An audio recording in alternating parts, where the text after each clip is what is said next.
Hello everyone, thank you so much for joining me today.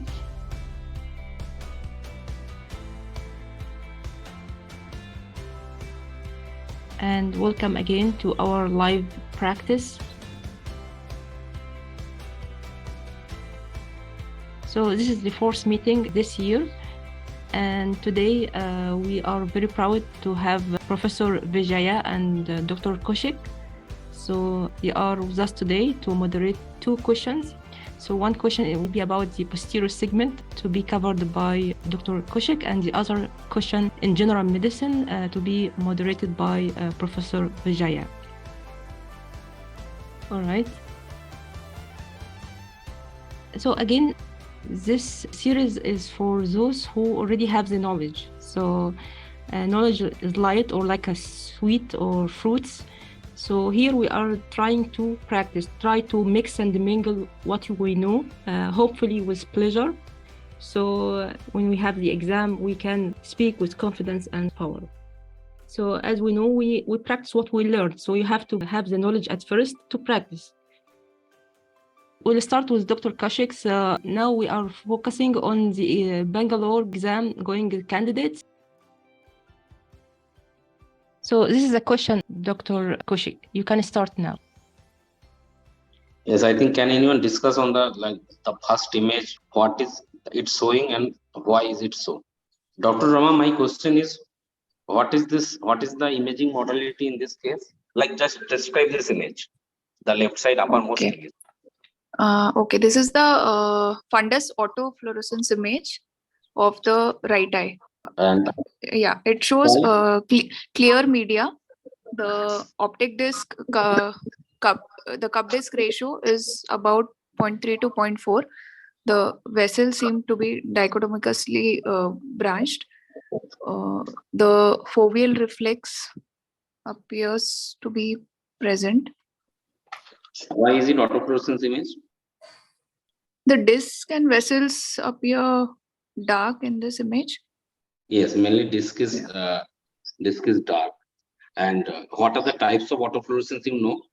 I mean, the examples of autofluorescence. Drusen can have autofluorescence. No. I am saying is there a variant, like which wavelengths are used to check autofluorescence? Is there a difference of autofluorescence according to the wavelength which is used? My question is like autofluorescence. Is there a classification of autofluorescence based on the wavelength used? So there is hyper autofluorescence and hypo autofluorescence. No, that is a characteristic of a fundus lesion. I am saying when you're imaging this thing, can there are types of autofluorescence according to the wavelength used. I think it is a food for thought. The candidates can read. There is like a short wave autofluorescence and long wave autofluorescence. Dr. Rama, my question is, which structures are like hyper autofluorescent and which is hypo autofluorescent? Name few structures which are hyper autofluorescent. Okay, drusen will be autofluorescent. What is the cause of this hyper autofluorescence? Usually, Yes. Which structure is responsible for this hyper autofluorescence?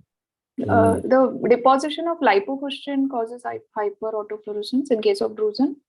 Yes. And what are the hypo autofluorescent areas? Like which structures exhibit hypo autofluorescence?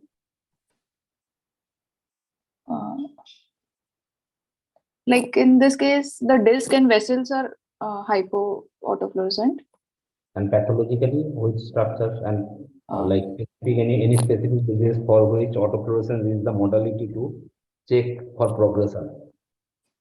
In case of maculopathy, chloroquine maculopathy. Yes, you can do that. Yeah. Actually, geographic atrophy or yes, you can actually follow them up with this autofluorescence very nicely. Okay. Geographic atrophy will show hypo autofluorescence. Okay. I think we can go to the next second image. It is a fundus fluorescein picture of right eye, probably in the venous. The disc appears to be hyperfluorescent, staining, and the vessels appear to be normal. Fluorescent avascular zone also seems to be normal. It has not increased. Cannot make out any pathology in this slide, ma'am. And what is the third image? Now, can anyone guess what this image is and what is it showing? Early choroidal filling phase of, this is Dr. Sahana, sir. Yes. It's early showing a patchy choroidal filling phase of fundus fluorescent angiography. Yes. What is the time you expect you see this?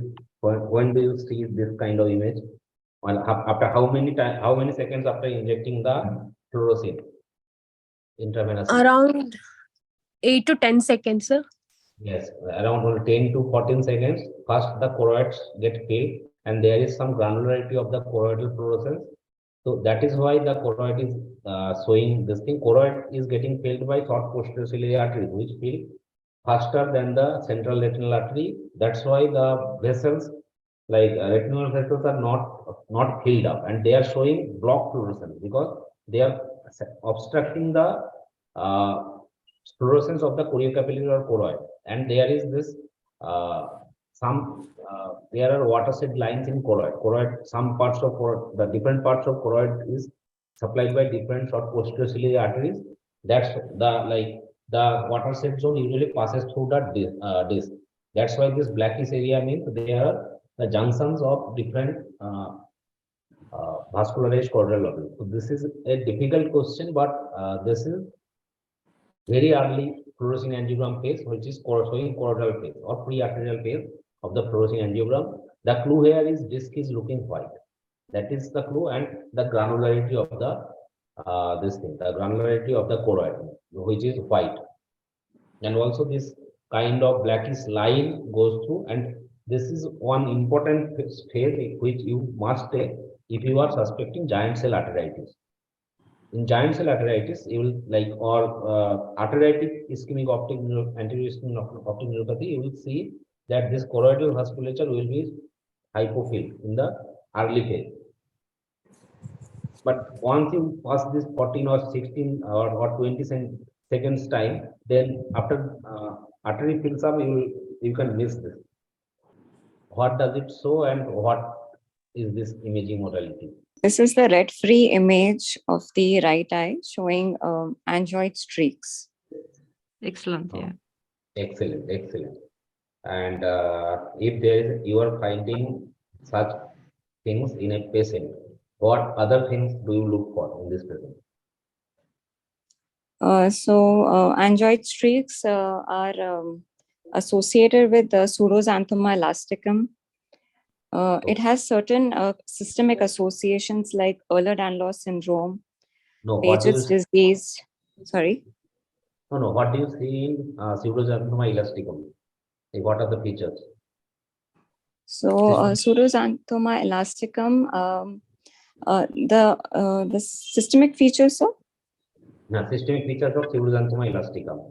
So, there is. What will you see? So, especially in the neck area, there are those folds over the neck area. What is that called? Sorry, I forgot. It's called plaque chicken appearance, like. Plaque chicken appearance. Yes. And what are the other associations of pseudoxanthoma elasticum? You said this was Paget's disease, pseudoxanthoma elasticum. Any other disease? Ehlers-Danlos syndrome and Ehlers-Danlos, Paget's disease, sickle cell disease, blood cell disorders like thalassemia as well. And yeah. So, and what are the popular complications of this, and what specific precautions will you for this patient? So these patients are susceptible to develop a choroidal neovascular membrane, CNVM, in the eyes. Also, we shouldn't be indenting these patients. Why? Because these are the lacunar cracks in the retina. Retina or I mean in the Brooks membrane, sorry. so I don't know about indentation, but such patients can develop multiple subretinal hemorrhages after very subtle trauma. So that Very is subtle. they should avoid high velocity sports, and definitely there is a chance of macular CNV. yes. And what are the other ocular features of pseudoxanthoma elastica? Other ocular features. Like there is angioid streak, and what other thing is there? And what are other ocular associations of angioid streak? There is some change in temporal to the fovea. There is some appearance. What is that called? Actually, angioid streaks can be kept in the this thing in the exam also. Okay. It's commonly asked, Dr. Koshik, actually. Yes.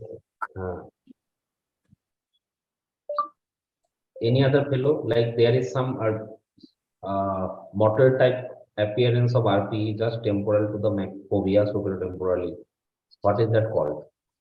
Is it purdy orange appearance, sir? Yes. Purdy orange appearance can be seen. CNBM is another way. Other things are rare, which are like pattern dystrophy-like things, butterfly-like pattern dystrophy. And another thing is comet tail-like lesions have been described. Sorry, sir. Comet tail-like lesion. Comet tail-like appearance, like depigmented comet tail-like appearance, especially in fundus. Sir, also optic nerve head drusen, sir. Yes, optic nerve drusen, definitely. Optic nerve drusen is very common. My question to Dr. Maisa would be, Dr. Maisa, when would you use red-free color, red-free fundus photo? What would be seen? Just one question. Okay, and red-free fundus photo. If there is retinal hemorrhage, for example, vitreous hemorrhage, I cannot see the fundus. I am switching to red-free. Also, some in Stargardt disease, also I can see the flex better with red-free. In RNFL defect. Remember the retinal nerve fibrillary defect. Yeah, retinal nerve fibrillary defect. Yes. And in the we'll go to the fifth image. So 1 second, Dr. Koshik, can I ask a question? Yes, please. How to differentiate between autofluorescence, the first one, and the fourth one? Because this is might be confusing for others. The first one and the AFA fundus autofluorescence and red-free, how to differentiate? Anyone can answer this just by looking at the slide. Color of disc. So yeah, so here is dark disc, right, Dr. Koshik? So the color of the disc. And yes, the most important. Yeah. So, and also look at the fovea. Like, so fovea is very dark, but in normal autofluorescence, there will be around the fovea, there is some amount of hyper autofluorescence. Like you will be seeing the color change. Yes.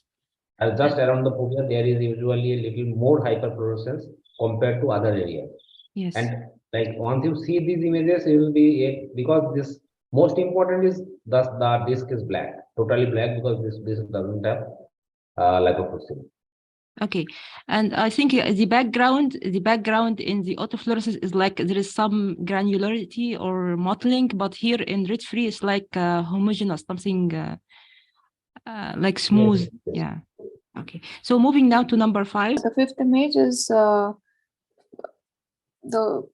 indocyanine green angiography image of the right eye. Why? Because the choroidal vessels are quite prominently seen and the disc is dark. Okay. What is the wavelength that is used to excite in ICG angiogram? 805 nanometers. And what is the various filter? 835. Okay, I think this is the vessels are retinal vessels are white, choroid is also prominent, and the disc is dark. That is the A feature. We Dr. Rama, Yes. in which ophthalmic disorder most of the retina consultants do not have ICG angiogram? My question is like, where do you think ICG angiogram is very important in diagnosing the disease? Which specific clinical disorders? Yeah. In polypoidal choroidal vasculopathy. Yes. And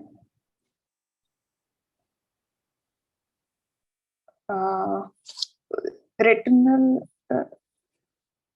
basically neovascular macular degeneration, age-related macular degeneration. I think that should be okay. Mostly idiopathic polypoidal choroidal vasculopathy. Even SLO-based ICG is very useful to diagnose retinal angiomatous proliferation. Yes. And also, if there is a vascularized serous PED, once there is a serous pigment epithelial detachment, the fluorescein angiogram will show everything in white. Like it is very difficult to note the presence of CNVM. So that is the thing. And another, there was a query, can it be fluorescein angiogram in high myopia? Like in high myopia, we'll expect some changes of high myopia, like peripapillary atrophy, which will be definitely visible even in this image, and there will be focal choroidal atrophy, which is not there. So this is yes, that can be a differential, but even in myopic also, in angiogram the disc will not be so dark. In angiogram, disc will have some amount of this thing, whiteness in this. And I think now we'll go to the last sixth image. Dr. Rama, what is this image and what are the findings? So, ma'am, this is again the fundus picture of the right eye with late phase of fluorescein fundus angiography. Yeah, so ma'am, late phase of fundus fluorescein angiography of the right eye showing disc staining. Yes, I think that's it is like, when do you think the image was taken? Yeah, after fluorescein injection. After, yeah, there's total washout of this from around I think 10 minutes. I'm not very sure. Is it around more than like it could be more than 5 or 6 minutes, more than that. Like exact time we cannot say, but definitely more than 5 to 6, 7 minutes. And why is this disc staining? Dr. Khatta's question. Why is this looking like this? I can't recollect. Yeah, so Rama, so practice now. Don't pause too long. Just if you don't have the knowledge at all, you can say it so the examiner can know and switch the question. Okay. So I don't know the answer, by the way. So Dr. Koshi, can you answer it? This is staining of the disc. Some amount of like there is it is said that fluorescein stains this thing after some time. This is disc staining, and obviously, definitely, if you have to compare both eyes. If you are seeing some disc staining is more in one eye, you have to think of some inflammation of the optic disc, like optic neuropathy and ischemic optic neuropathy, anterior ischemic optic neuropathy, or even early optic neuritis. So this has to be ruled out. The other eye is you have to compare it with the other eye. Even eyes which have uveitis, inflamed eyes, they will show some amount of disc staining. And Dr. Rama, my question is, you are doing fluorescein angiogram, and suddenly the patient collapses. What do you do?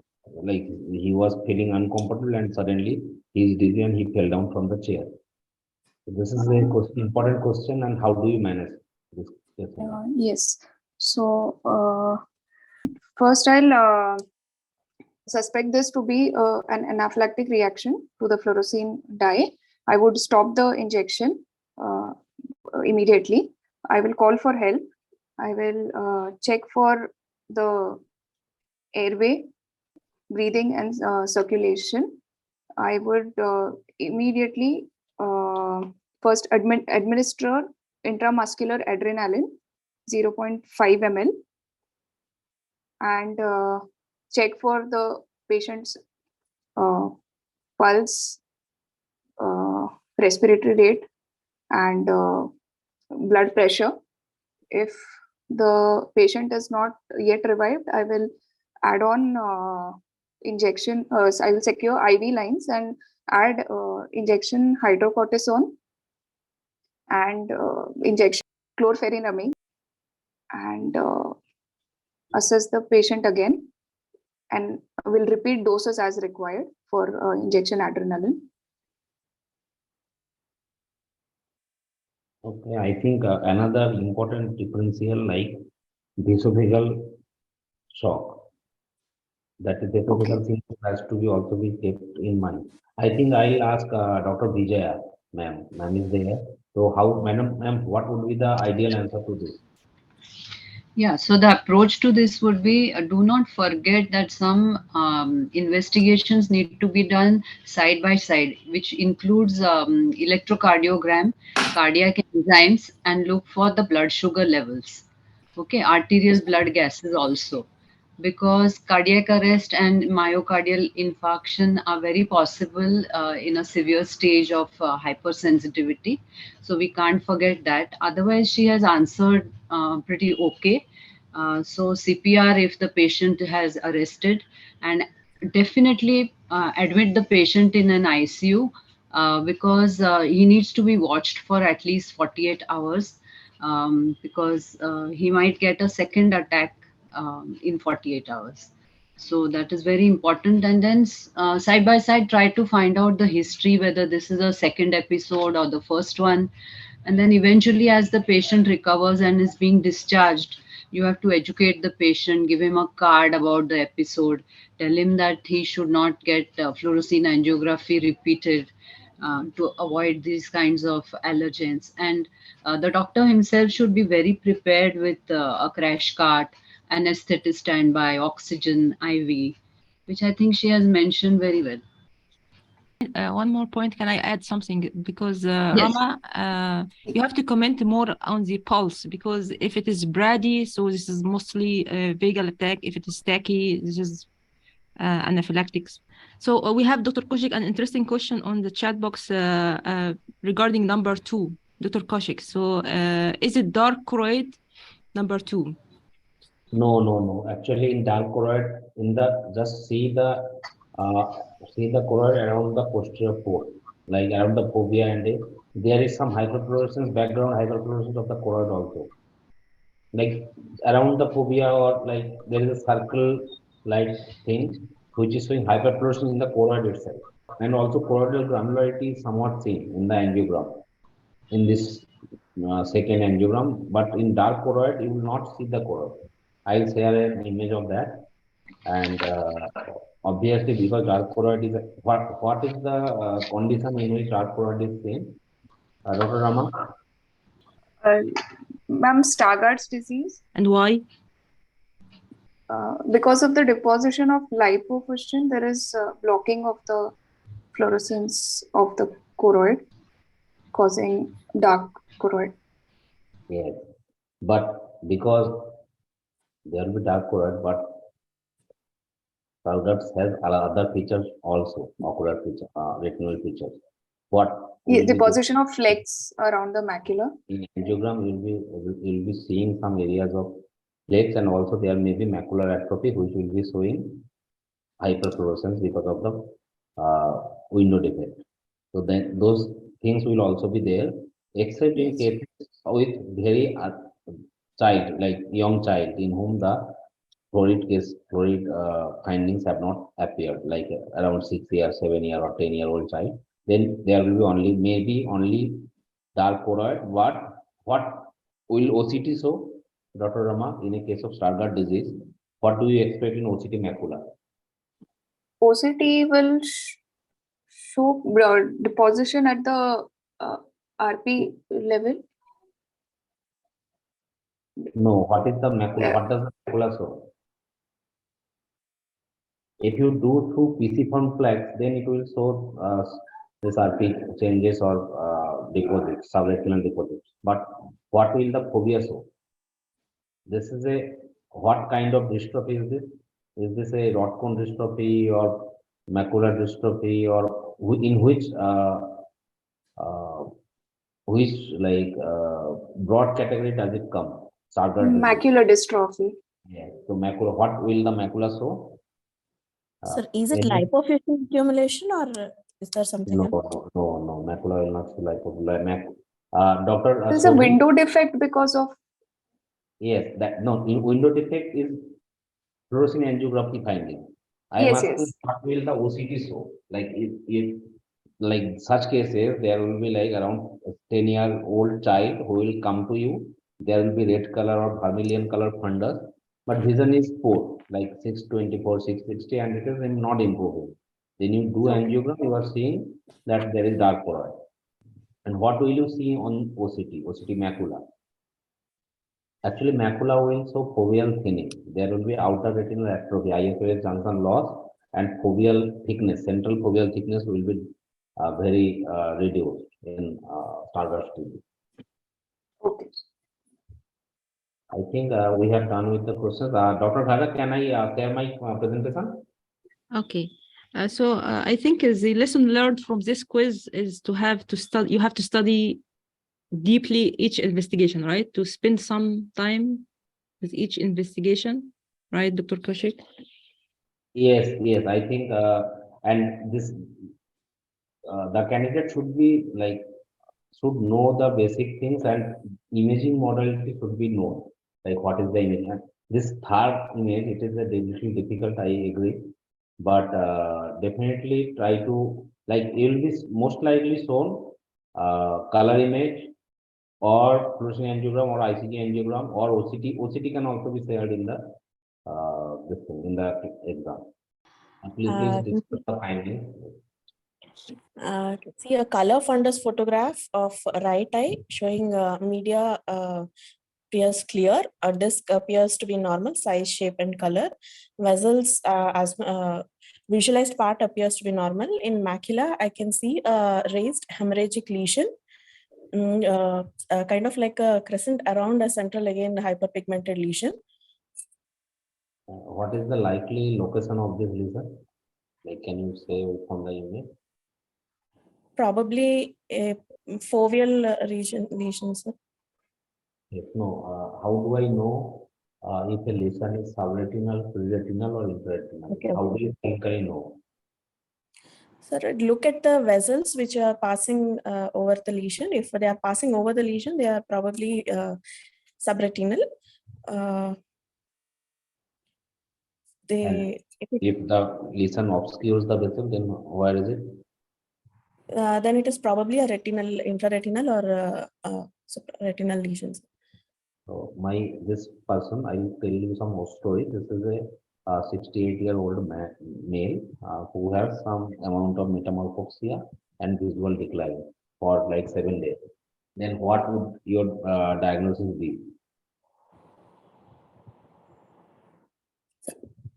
Metamorphopsia and glare, sir, is that? Metamorphosia and decline in vision, visual dimness for 7 days.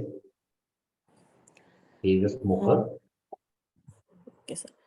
So I would first look for visual acuity and check the other eye also, and probably try and do an Amsler grid charting, and then ask for an OCT and examine the other eye also and see if the changes are seen in the other eye also. Okay, I think you also say that I'll examine the patient. I because this is a two-dimensional image. The actual 3D picture is not visible. You should be examining the patient on slit line and also on with 90D and try to assess the location, lesion location. So if it is, I am saying this is subretinal, you are seeing some retinal vessels going over it, and there is this thing, as you can see, there is a central area, pigment area, and around it there is a blackish red crescent-like thing. So what does it represent if this is told?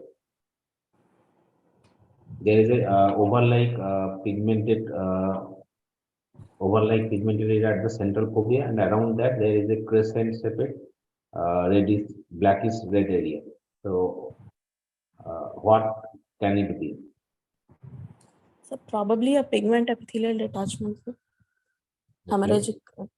Hemorrhagic pigment epithelium. So then, what is this reddish thing? If there is this thing, if it is hemorrhagic pigment epithelium, so what would be the broad classification, broad diagnosis of this patient? Neovascular ARM, age-related macular degenerations, wet Yes. ARM. Basically, this is not a hemorrhagic PED. In hemorrhagic PED, there will be like this hemorrhage is subretinal. The crescent-like thing is the retinal hemorrhage, subretinal hemorrhage, and the media, actually media is not very clear. So, and this is the central pigmented lesion is the choroidal neovascular membrane. So you can say, yes, this is. I suspect that there may be wet AMD. So, what are the investigations you will order? Initially Amsler grid chatting, and then I'll ask for OCT, and because it appears to be in foveal region, I can also ask for indocyanine green angiography also for this patient. Okay. Any other investigation? OCT. OCT and indocyanine green angiography is any other investigation that can be done? How do you classify classic versus occult CNV? Dr. Deepika, I am asking just, are we missing any investigation here? Like OCT and indocyanine green angiogram. What other can be done? Yeah, so fundus fluorescein angiography has to be done. Yes. Actually, you have to say fundus fluorescein angiogram. ICGA definitely can add to the findings of fluorescein angiogram, but fluorescein angiogram and OCT should be done in this case. So that is yes. Actually, examiners will try to make you answer this. I was giving you the clue that the classic and occult. The classification is based on fluorescein angiogram. Fluorescein angiogram, yes, sir. Yes, so that the examiner will try to give you clues and try to remember what you do in your practice. So whenever a retina case comes, even if you are not a non-retina person, most likely the two tests which will be ordered is ocular tests which will be ordered is like our fluorescein angiogram and OCT. Yes, sir. Yes. So definitely say OCT definitely you do, and OCT angiogram is another modality which can be done in this case. And you see that in the other eye there are multiple large confluent drusen. How does it change your management, and what specifically will you take care? Like what are your management options, and what will you tell the patient? In the other eye, there are multiple soft drusen. Some of them are confluent in the macula. We can say that the other eye needs right now that doesn't need any active treatment, but it needs proper periodic evaluation, because it can also progress to neovascular membrane. So it needs a regular evaluation, and meanwhile we can prescribe certain looks like lutein, zeaxanthin, and metabolites can be prescribed. Vitamin C, zinc, based on Arrhythmia study. So, Yes. Arrhythmia formulation can be given, and also say that lifestyle modification, including avoidance of smoking. Smoking should be avoided. Like this is a very important risk factor, and you can give the patient an Amsler chart so that he or she can do it regularly at home, and they know that yes, there is metamorphosis. And how do you manage in this eye? The right eye, how will you manage? There is metamorphosis, and what is the prognosis of this? Sir, I would offer intravitreal anti-VEGF for this eye, sir, initially, and And how many injections will you need? Depending on the drug which we choose, ranibizumab will need 3 injections monthly, and then based on the response, we can further decide on the further management, sir. Okay. And what is the response you look into? Reduction in macular edema and the improvement in the visual acuity. How do you see reduction in macular edema? Sequential OCT, sir. Yes. And what are the there are various protocols with anti-VEGF. What are the protocols you know of? Like you said, you will give 3 injections and then you will inject based on the need, whether the patient needs or whether there is visual deficit or actually visual deficit may be there even after treatment. Mostly the management is now based on OCT findings. If there is subretinal fluid or intraretinal fluid, you will proceed for injection again. So what is that protocol called? You give 3 injections, 3 loading doses, and then you, based on the response, you decide whether to give injection or not. What is that protocol? As in the name of that protocol, sir? Yeah, name of the protocol, yes. Based on as needed protocol. What is that called? Typically, what is the name of that? Nice guidelines. No. I'm not saying nice guidelines. But basically, the injections can be given either as needed, which is called pro-renata or PRN protocol. Okay, sir. Pro-renata, or you can give fixed doses. Like in IDEA, they have said first 3 injections you give monthly. Then, irrespective of the status, you can give the injections every 2 monthly. So that is called fixed dosage schedule. And another is treat and extend. You treat and you try to extend the interval, but at that interval you again inject. And once you see that this is disease free, you increase the interval again. So these are the 3 protocols: fixed dose, pro-renata, that is as needed, and treat and extend. What are the other anti-VEGFs you know of? Ranibizumab, Eylea, and bevacizumab. Off-label use it is. Yes, try to not use the brand name. Eylea is a brand name. So what is the drug? Aflibercept is the drug name. Okay, aflibercept, ranibizumab, and bevacizumab. Do you know any other anti-VEGF agent which has been approved for age-related macular degeneration? Sir, Macugen was used before. Yes, it was used before, but any recent drug? Brolucizumab, BROLUCIZUMAB, it has been recently approved for this. And what are the side effects of this injections? Side effects of the injections, it can cause RP tear, retinal pigment epithelial tear. Will it cause RP tear here in this case? In this case, injecting should in not. this person. So what are the risk factors for RP tear? If there's an association. Yes. If there is associated with traction, sir? No. For pigment RP tear, there has to be a PED. There should be pigment epithelial detachment, which is high. The height of the PED. That means the distance from Bruch's membrane to the tip of the PED should be high. Then it causes RP leak or RP tear. No, I try to tell the common side effects first. Like RP can happen, but this is a small CNVM with subretinal fluid. This is very unlikely to have RP because RP is not at all elevated. So it will RP tears when there is the pressure inside the RP increases or the volume is very high. RP pigment epithelial detachment volume.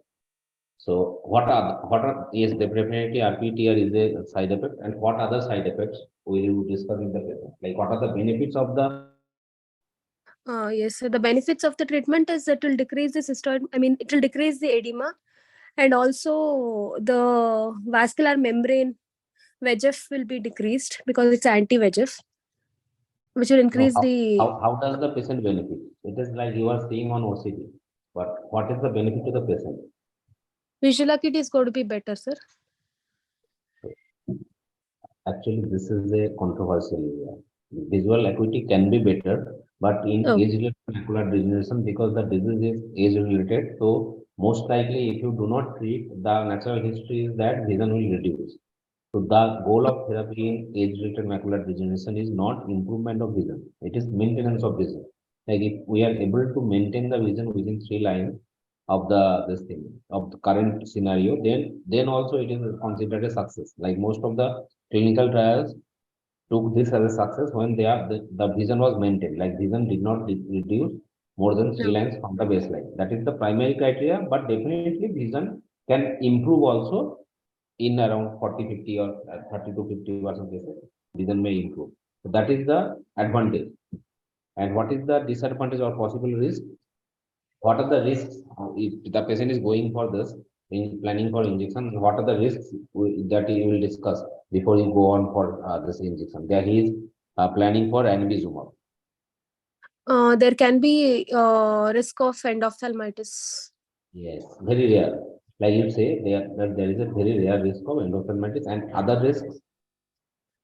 This is important because anti-VEGF is one of the most important therapies in retina. So it's you know this endophthalmitis thing, and another very common side effect of intravitreal injection. There any Like systemic side effects can yes, happen if the patient like having any cardiac patients. It should not be given. what? If there is any cardiac history, it should be avoided. Okay, like There can no, be side effects. no, like it should be it is not like it should be avoided, but the person should be explained about the possible risk. There is a possible Okay. risk of arterial thromboembolic embolic events, including cerebrovascular attack and myocardial infarction in these cases. But these patients are already old patients who have multiple systemic disorders, which already predispose them to these things. So the Okay. studies have not found a definite link with this, but a link can, and no one can deny that a link can exist actually between this vascular events and anti-VEGF therapy. So the patient should be discussed about this possible risk. And There also could be yes, there could be raised intraocular pressure, sir. yes, That's yes, calmness. And there could be a lens touch, which will result in the cataract. yes, And any retinal hemorrhages can happen. yes. Vitreous hemorrhage. Retinal detachment, retinal break, subconjunctival hemorrhage can happen. So if this is a phakic patient, why would you inject? Like what is the distance from limbus from in which you will inject this antibiotic? Depends upon if the patient is phakic, pseudophakic, or aphakic. Yes. If the patient is phakic, it is 4 mm from the limbus. If the patient is pseudophakic, 3.5 mm, and aphakic, it is 3 mm from the limbus. It's measured with the calipers, and then usually we give in the supratemporal or inferior temporal quadrant. If it is IVTA, we usually prefer the inferior temporal quadrant because the IVTA cases. The particles precipitate. The particles will precipitate, sir. If it is up, no, it will come in the visual axis. Yes. So we usually give it in the infratemporal quadrant. Excellent. So I think that was very nicely covered. And how much will you inject? How much volume usually you inject intraocularly? 0.05 ml of the drug is injected, sir. Okay. Excellent. I think I'll go to the next step. Yes. Like okay, Samy, Dr. Samy, you can take this. What is this image? What is this image? And please describe it. Yes, sir. Please describe this image. This is the image of the image, the fundus which we showed. This is the OCT, OCT macula, showing raised fovea, absent of foveal bit and raised fovea. Also, there is subretinal spaces, but there is hyperreflective look like membrane or hyperreflective material in the center of the fovea. There is disruption of the inner outer segment and disruption of all layers of the macula. No, all layers are not disrupted, but ISO It is a poor image, what you can say. And what is the other finding? Other finding, I am not sure if there is membrane or not. I cannot see the hyaloid face. Maybe there is a premacular membrane, but not very clear. Okay. No, what is this? There is, what are these areas? There is subretinal fluid. Yes. So what is then I say that this is a 68-year-old male with recent onset metamorphosia. You saw subretinal bleed hemorrhage on the fovea in examination, and OCT is this. So what is the most likely cause in this case? So I want to rule out atypical choroidal neovascular membrane or. Okay. What is the most likely diagnosis, Maisa? What is the most likely diagnosis in this case? What is the most likely cause of this in a 68-year-old male who has recent metamorphosia and visual decline? And you are seeing something subretinally, there is hyperreflective thing, and there is subretinal fluid around this on both sides. This is the fundus photo of this case, and now this is the fundus photo. Just look at it carefully. You do not have a fluorescein angiogram at your facility. You see this fundus photo, and the OCT is this. So, what is the most likely diagnosis, and how do you manage? This is the choroidal neovascular membrane. Okay. What is the type of this choroidal neovascular membrane? There is something type 1, type 2, type 3. No, type 1, type 2, type 3. What is that? Type 3, I think. No, like how do you classify? What is type 1? What is type 2? What is type 3? I cannot recall, sir. Okay. I think this is a good answer. Like when you do not know, just say, sir, I do not recall. Because this is just a memory-based thing. It may not change the management very much. But definitely, please read on this, the types of CNVM. And how do you manage, Dr. Maisa, in this patient? I will manage by I should give after documenting the visual acuity and doing I want to do FFA to see if there is leakage. Okay. I can do also OCT angiography. Okay. After that, if there is leakage and it is classical choroidal neovascular membrane, so I will do intravitreal injection of ranibizumab or aflibercept. Okay. And anything else? I will examine the other eye to see also any signs of age-related macular degeneration, dry or wet. And also, I say, because this is only an image, I will examine the patient personally, see, do all the examination, including visual acuity, speech line examination, and of fundoscopy examination. And this is your ocular treatment, you are giving anti-VEGF. And what are the specific precautions you will tell this patient? Like, or what are the other things which you will discuss with the patient regarding the management? Yeah, I will discuss him about the prognosis. Prognosis is not good, but I will discuss that he will need maybe multiple injection, and I will discuss the burden of injection on him. I will discuss the prognosis of the other eye, and I will give him AMSAR grid to follow the other eye with it. Okay. Also, I will see any systemic disease he has. What is the cause of CMV? Is it due to age-related macular degeneration? There is drusen or secondary to any other condition like myopia or trauma or any other condition.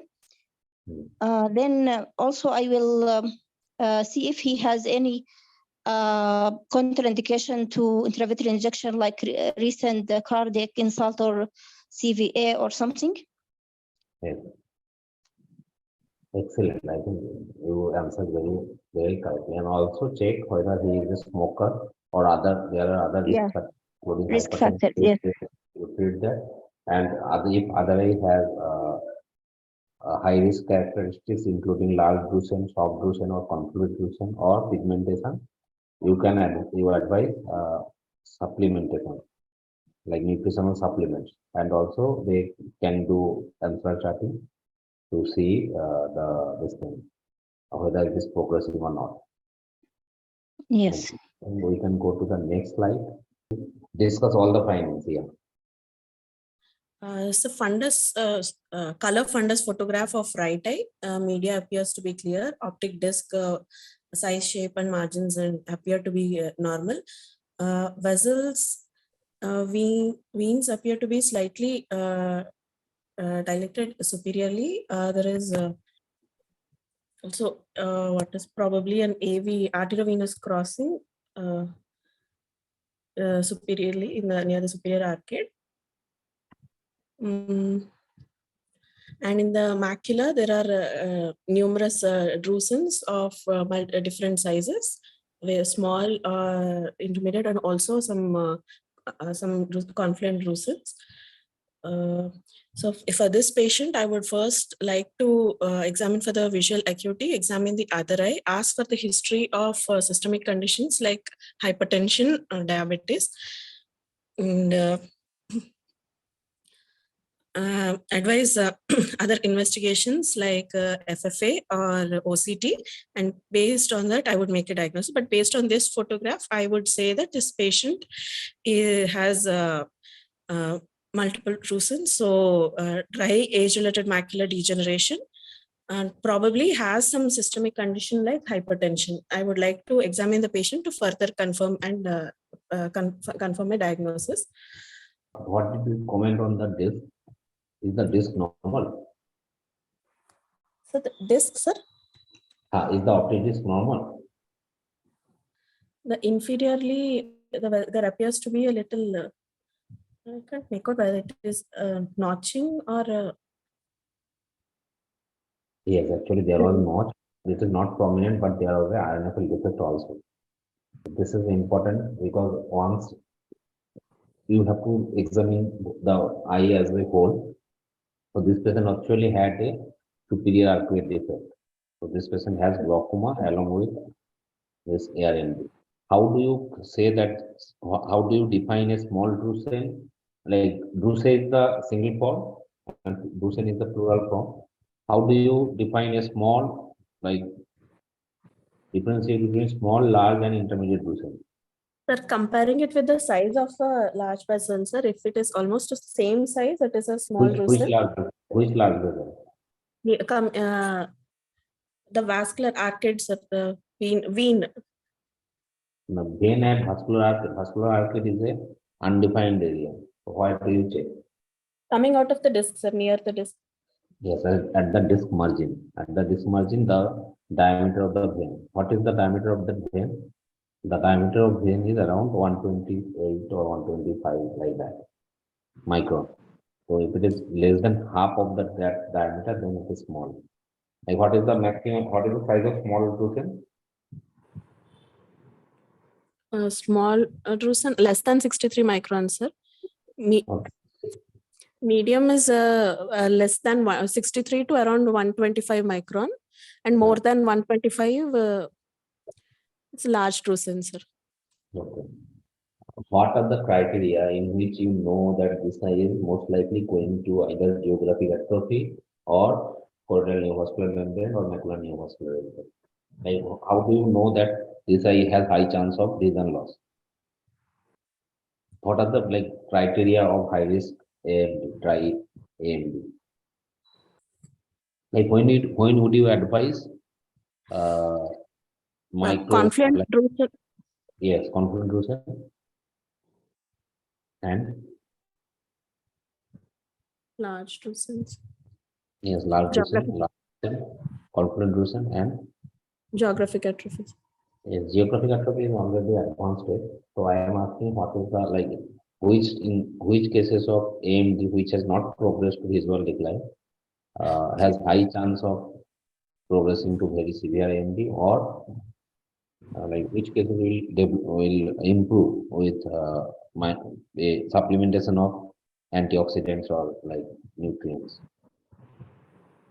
This is, you said, confluent drusen, large drusen. Any other criteria? Not sure, sir. Please Yes, to return. yes. Please return. I think we can go to the next. This is the like. Please just try to remember the doses of the formulation.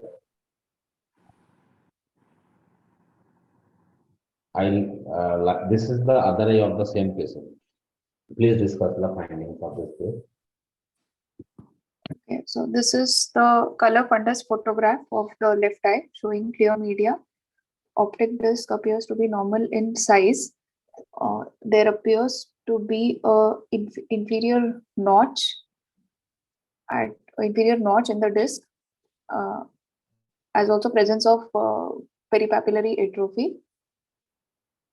Then the area of the macular area has dull reflex. On the inferotemporal arcade, I can see some whitish fleck-like lesions, most likely to be with discrete borders, most likely to be hard drusen. And at the macula, I can see some pigmented area along with a reddish spot medial to it, along with overlying drusen subretinally. What is the diagnosis then? So I would like to check the vision of the patient. Vision is 620. Sorry, 624. 624. The Okay. vision was noted to be 66 like 6 months ago, but she has recent visual decline in this eye. Okay. So I would like to also go for some investigations like OCT and FFA. Okay.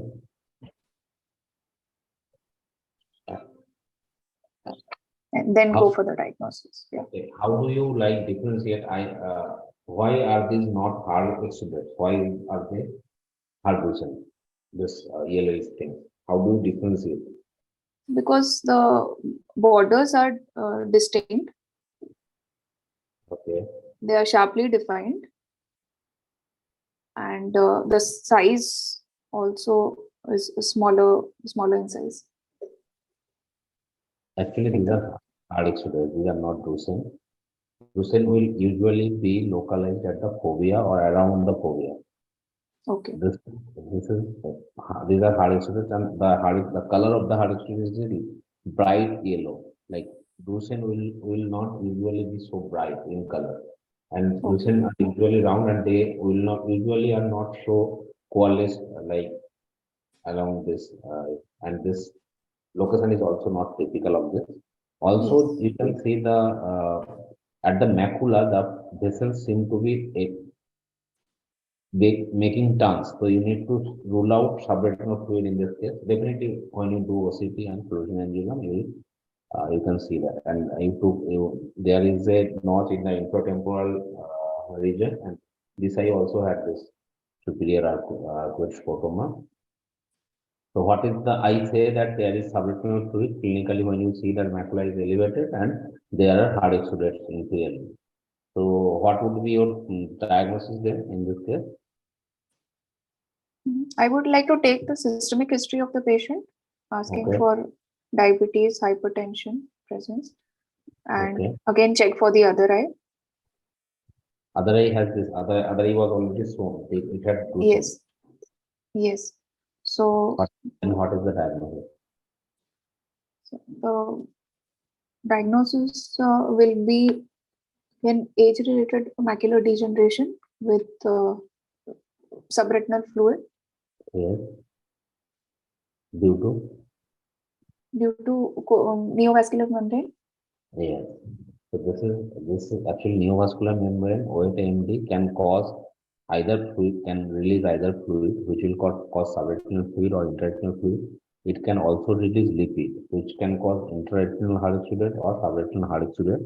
It can also cause bleeding, hemorrhage, which is usually subretinal in cases with choroidal neovascular membrane, but can also be subpigment epithelial detachment, which is usually seen in IPCV, polypoidal choroidal vasculopathy, and can be intraretinal in cases with retinal angiomatous proliferation.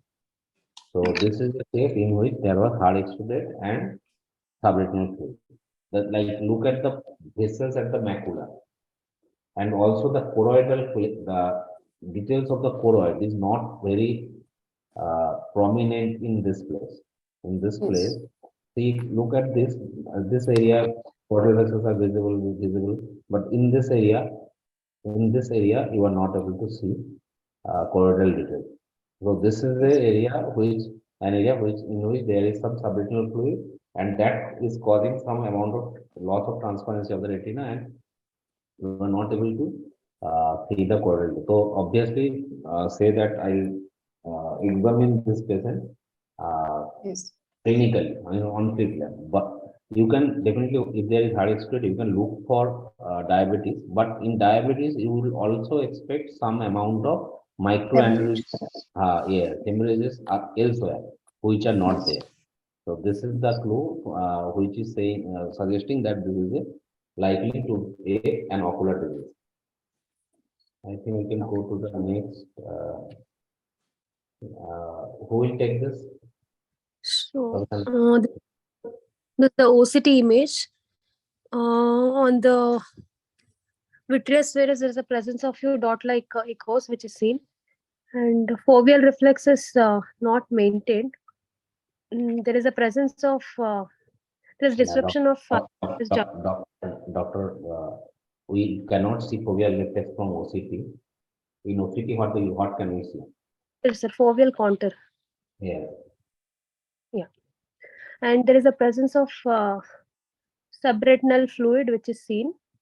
Yes. There is also presence of membrane-like echo, which could be choroidal neovascular membrane. Yes. Why is the choroidal neovascular membrane located? Sir, it is like it looks like subretinal, sir. Subretinal or subarachnoid? Sorry, sir. Subretinal or subarachnoid? Like look at this image and look at this image. Why is the location of this CNVM? This was also a CNVM case. Yes, Why yes. is the location of this? This looks like a sub-RP. Sorry, subretinal. Yes, it is above the RP. So this is a subretinal one. Subretinal, and yes, this is sub-RP. Yes, this is a PED, but beneath the PED, beneath the RP, there is reflectivity. Like it is not black. Mm-hmm. Like this area is not black.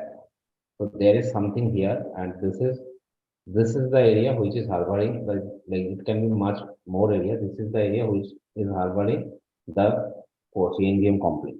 So this is a complex which is there beneath the RP, sub-RP, not subretinal. Yes. And what is the diagnosis here? Sir, it is sub-RP choroidal neovascular membrane. Yes, therefore this is, and you say that type most 1, likely sir. This, yes, type 1.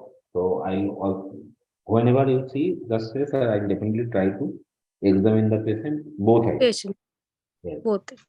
And yes. we have discussed the treatment already. Treatments also. I think I can close here. I have multiple images, but we have already crossed 822.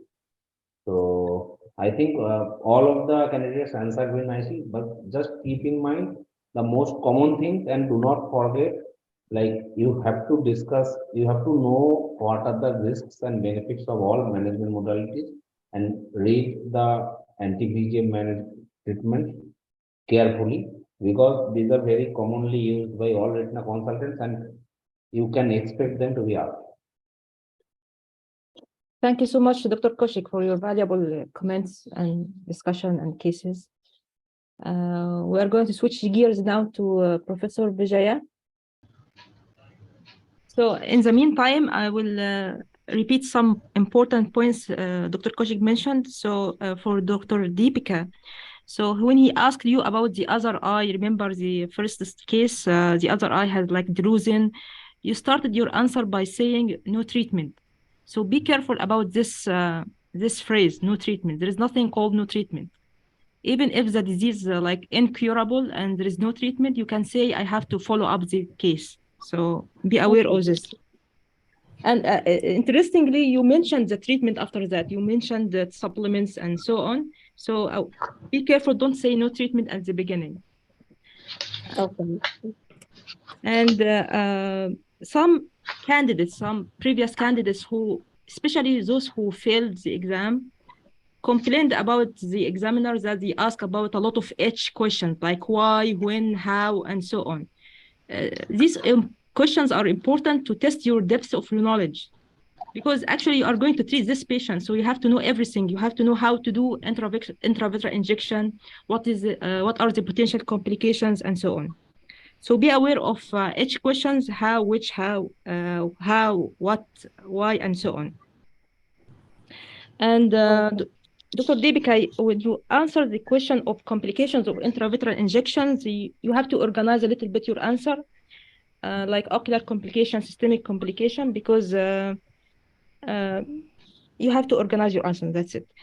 And Dr. Maisa, you mentioned a lot of abbreviation, so try to avoid abbreviation like FFA and CVA and so on. So try to avoid abbreviation, and don't and good that you mentioned the other eye. So the other eye is very important. Don't ever miss it.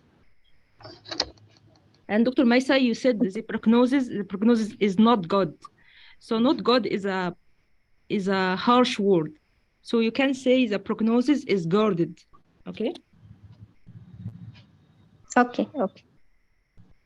And for the one who answered the size of veins, to be specific when you are mentioning the size of the vein, be aware of the numbers. This is an important number, like 63 and 125, and you have to mention the notation. It's micron, so don't forget micron.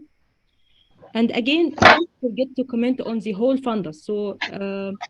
So don't only mention the drusen or the hemorrhage at the macula. So check the disc, and it's very important because you may have like multiple diagnoses. So you can have like, as Dr. Koshik showed, optic disc bit and or like glaucomatous patient with AMD. All right. So I'm beginning my talk now. Thank you so much for asking me to present this session. I've been waiting to present something on ECGs for Part 3 students for the last several years, but I never got a chance. It's because of these Zoom meetings that this has suddenly come to the fore. I attended the basic life support and the advanced cardiac life support courses held in Mumbai by the American Heart Association, because I always felt very diffident about looking at ECGs and diagnosing a pathology by just seeing ECGs, medicine not being my subject. So I took extra efforts to learn about ECGs. The course was very intense but very interesting. But thereafter, I never had a chance to practice any of those skills, like cardiac resuscitation or I couldn't handle any kind of emergency because they didn't come my way. But I still feel it is important to understand the theory and at least know what it's all about. And so today's session is all about ECGs. We have 5 modules in this. So as we go ahead, I will talk about each slide. Dr. Ghada suggested that I should first introduce what is a normal ECG and then talk about the pathologies. So an ECG is nothing but an electrical activity. Now the electrical activation starts in the SA node. It spreads in the atria. There is a delay in the AV node. It descends rapidly in the bundle of His, spreads to the right and left bundle branches, and then spreads very slowly in the Purkinje fibers. So we all know that there are 12 leads in the ECG. The 12 leads are the 6 axial leads, which are the 3 standard leads and the 3 augmented leads. The A stands for augmented and the V stands for voltage or vector. There are also 6 chest leads, V1 to V6. Now, an ECG always has some small squares and some large squares, and we all get puzzled with all these multiple quantities that are mentioned here and there. So, this is all about the squares. I'm sorry for the spelling mistake in the title itself. So, we are looking at some small squares and a large square, and also the amplitude shown on the ECG tracing. So, a small square is defined as 40 milliseconds, and the time is 0.04 second. There are 1,500 small squares and 300 large squares. So this is important when it comes to calculating the heart rate. So what are the main components of an ECG complex? Three major upward deflections are P, R, and T. There are two time intervals, PR and QRS, and one segment, which is ST. So this is the answer. This is what a normal diagrammatic components of the ECG would look like. Very sharp and well defined, but it's normally not so. This is a tracing of a normal sinus rhythm. You can see that the P to P intervals are very regular, so are the R to R, and the PP interval is equal to the RR interval. There are no abnormal waves. The rhythm seems to be very regular. So this is called a normal sinus rhythm. So this is the rhythm that is activated in the SA node, and every P is followed by one QRS complex. That this sinus rhythm is best seen in lead 2. This is about how to calculate the heart rate. If you're using the large squares, then it is 300 divided by the beats per, divided by 1, 2, 3, 4, 5, 6, and that would give you the beats per minute. That is the interval between the R and the R wave. And if the rhythm is irregular, then there is another formula which is mentioned here. Okay, Dr. Sahana, welcome to my mock Viva. Yes, Please ma'am. start. So this is a scenario. A certain person came to you, consult you for cataract surgery, and he's about 60 years old. He's in your waiting room and he starts complaining of chest pain, which is excruciating. And then he started feeling faint, breathless, and he started profusely sweating. So, what comes to your mind and how will you manage?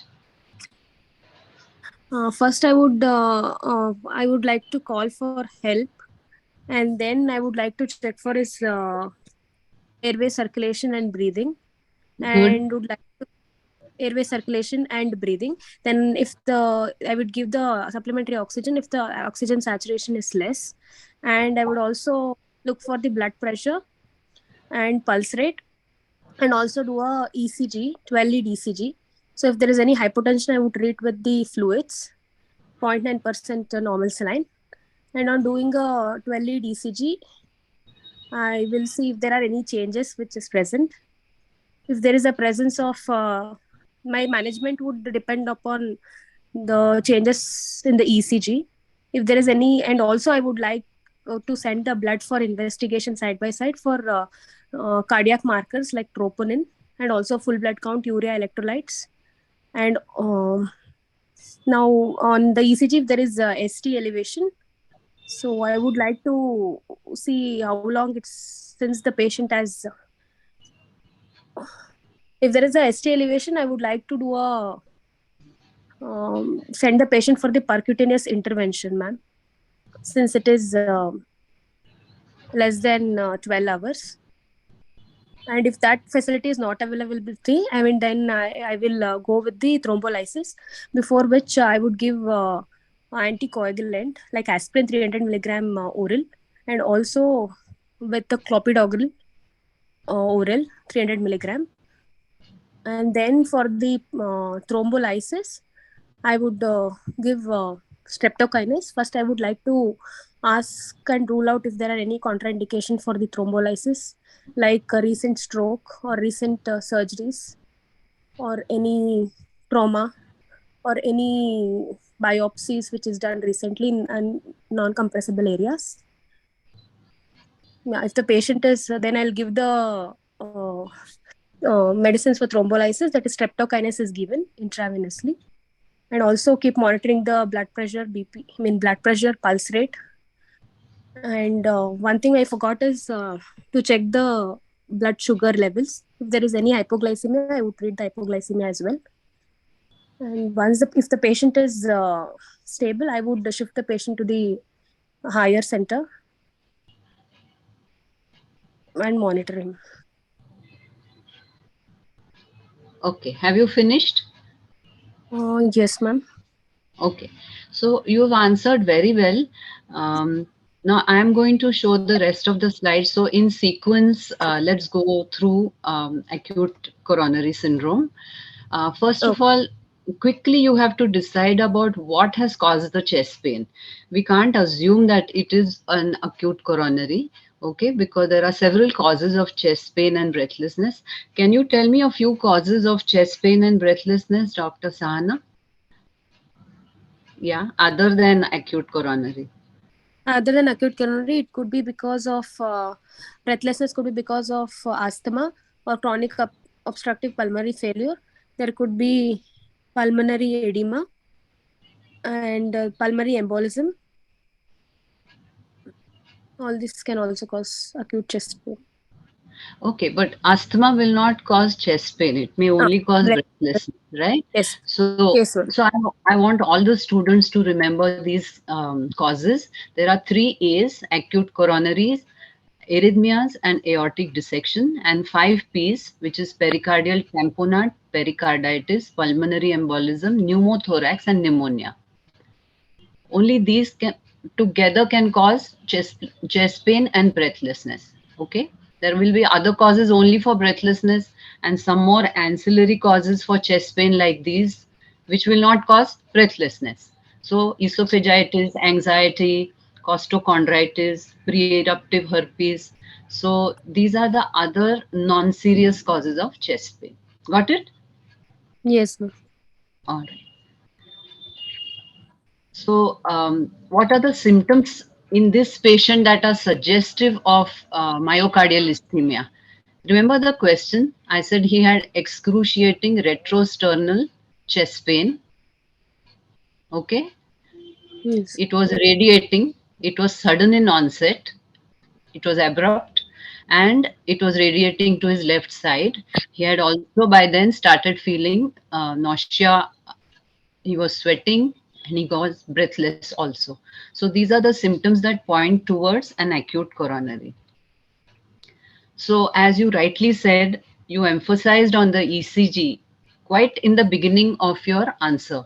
So ECG should ideally be done within 10 minutes, and the American Heart Association recommends, and if you are out of the hospital with such a patient, then do the ECG for giving a pre-arrival notification to the hospital where you are going to refer this patient to.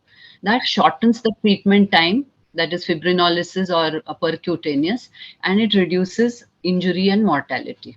So ECG is extremely important. It is also important to classify the patient, which also you have told us, whether it's a STEMI or a non-STEMI, because the treatment differs. And if you are out of the hospital, you already said you will ask for help and rush to help the patient, look at his ABCs. What you didn't say is aspirin and nitrates in the beginning of your answer. You said it somewhere later. Okay. So oxygen, nitrate, and aspirin and ECG. These are the 4 things that you must say right at the beginning. Even if you're outside a hospital, you might find a tablet of aspirin. You might get somebody to come with oxygen. So you will also notify the hospital with a receiving facility. So this is the mnemonic MONA, MONA, M for morphine, then oxygen, nitroglycerin, and aspirin. So once the patient reaches the hospital, they will take a targeted history for his risk factors, do a fibrinolytic checklist, and administer these medicines to him and do the labs. So a 12 lead ECG is mandatory. You always said that in your answer. So very good. Now look at this ECG for the evolution of STEMI. So the ECG criteria for a STEMI are very specific. So you must look at these 6 graphs. You can see the first is a rise in the ST segment. Can you see it in graph number 2? The ST segment has now gone up. Can you see? In number 3, a Q wave is developing. In 4, it is developing further. In 5, there is a T wave inversion. And in 6, the ST segment has come back to almost the isoelectric point. So this is the evolution of STEMI. So once the injury starts, what happens?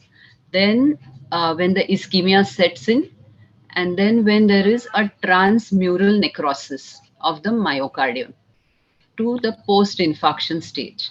Okay, so this is all covered in this very nice image evolution of STEMI. And here we see the ST segment elevation and T wave inversion in a STEMI, whereas a ST depression and a T wave inversion, which is a very sharp kind of valley, in a non-STEMI.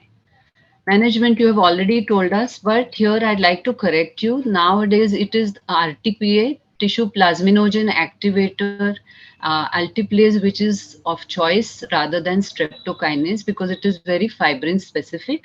But in our country, streptokinase is more affordable. So there you are not wrong, but you haven't mentioned RTPA at all.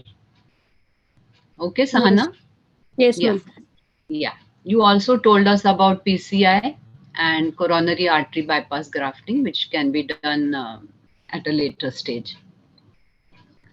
This is the fibrinolysis checklist. This question can be asked to you even in stroke because RTPA is also given in stroke where time is brain. So it's basically the same criteria and you answered them one by one very correctly. So this is the ancillary treatment. As the patient lies in the hospital, you initiate anticoagulant, give him a statin, continue aspirin, give beta blockers, give a cardiac muscle saving ramipril and a calcium channel blocker to decrease mortality. Sahana, I think you did not tell us about counseling, which we Yes, all ma'am. know. We tell the patient about his weight and diet and do not smoke, etc. You will tell him when he can go back to work and that he has to consider a bypass grafting. Okay. Okay, now we come to why are we discussing MI at all? You know, the ECG and etc. and the theory behind it and the treatment. So actually the patient has come to you for cataract surgery. So what are you going to tell the patient? Sahana, will you answer this? Ma'am, it's like usually after 3 to 6 months of the MI event, we have to go for cataract surgery. I read it somewhere, I think in Kanski. I'm not pretty sure in detail. Is that all you will tell him? No, I would tell him to do a cardiac follow-up, which is more important, and can consider the cataract surgery later. Okay. So this slide tells us about elective cataract surgery. You postpone for at least 6 months. If you do anything in haste, arrhythmias are likely. Tell the patient do not drive. You can try a new refraction for him, and if he improves, he can wait it out for some more time. Ask him to use better light to read. He can go back to his work in 2 to 3 months, and also tell him to handle the depression that is going to set in after his MI. Is this okay? Just remember all this, huh? Because it's now I'm going to the next topic, which is arrhythmias. Here we have brady and tachyarrhythmias. The slides are full of information. I don't think part 3 FRCS students really need to know that much, but I'm going to tell you only why we are studying arrhythmias as ophthalmologists. Okay, so let me start. This is how we were taught to describe and identify bradycardias from ECGs. Okay, AHA has a formula, and if you can follow that, then it is very easy to identify the bradycardia.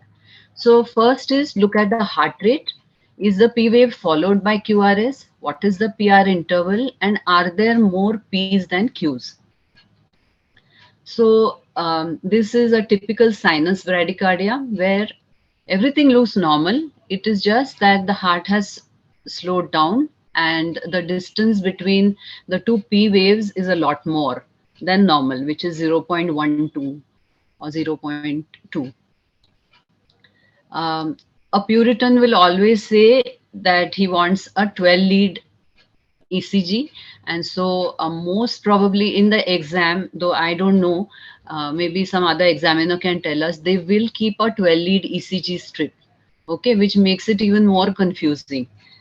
This is so easy to read, but then I think a puritanical view will have a 12 lead ECG in the exam. Now, this is the next degree of bradycardia, and this is called a first degree AV block, wherein the PR is prolonged. There's nothing more to that. This is the 12 lead ECG of the first degree block. Now we come to the second degree blocks, wherein you can see that an entire complex is missing here. Okay. Very difficult to pronounce these Mobitz 1 or Wenke back or Wenk back, whatever way you want to call it. I'm rushing through this because none of this is going to be asked in the exam. Okay. Just showing you the types of bradycardias. This is the type 2, which is also called the Mobitz 2. And this is a complete heart block. Okay, because here the P waves appear to be lonely. They are not connected with the QRS complex at all. They are running at their own time. The QRS is appearing at its own time. They are all bizarre. There's no particular normal pattern seen. And the atria and ventricles are totally dissociated. Ma'am, Yeah. excuse me, ma'am. Ma'am, Yeah. to see the rate, ma'am, heart rate, which lead we have to consider, ma'am? Which lead of ECG, RR interval should be taken? Is it first lead which we can take, or how is it, ma'am? RR is usually in V1, best seen in V1. And if you're looking at the P waves, they are best seen in lead, standard lead 2. Okay. Okay. For calculating the rate, we can Yes. take V1 or 2. Yeah, Okay. even for the rate. Yeah. Okay. Thank you. Yeah. So bradycardia or arrhythmia causes all these symptoms and signs. So we won't go into the details. Now we come to this slide. Why are we learning about bradyarrhythmias? So if a patient has a bradyarrhythmia, beta blockers are going to be contraindicated. And what are the bradyarrhythmias in our clinical practice? A vasovagal, an oculocardiac reflex.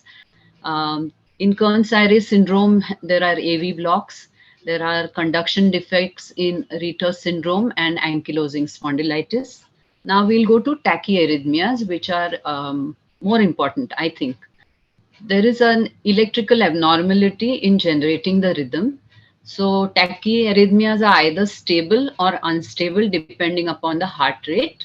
Now, just like we learned how to read bradyarrhythmia ECG strips, there is a way to identify the tachyarrhythmias from a particular list of 7 pathologies. So this is the list, starting with 3 unstable ones, which are supraventricular. Okay, and then the ones below have a wide QRS complex, and they are generally the unstable ones also. So, but they are related to the ventricles. The same format has to be followed. Look at the heart rate, look at QRS, RR interval, and the P waves. So we saw in the bradyarrhythmia slide what we have to look at in the ECG, and now we are looking at the tachy side. Okay. Now both start with looking at the heart rate. Both have, you have to look at the P wave in brady and the QRS. You know, QRS is related to ventricle and P is related to atria. So bradycardia is always more related to atria, whereas tachy is more related to the ventricles. Look at the PR interval in brady and the RR interval in tachy. And in brady, look whether there are more P's than Q's, which would be in a AV block. And in tachy, the P wave may be either present or totally absent or bizarre. So, what are the ophthalmic pathologies that are related to tachyarrhythmias? Transient visual loss because of severe hypotension, non-arteritic optic neuropathy. Now, the third one is extremely important. I'm reading it out, okay? Stagnation of blood can lead to thrombi in the atrial appendages.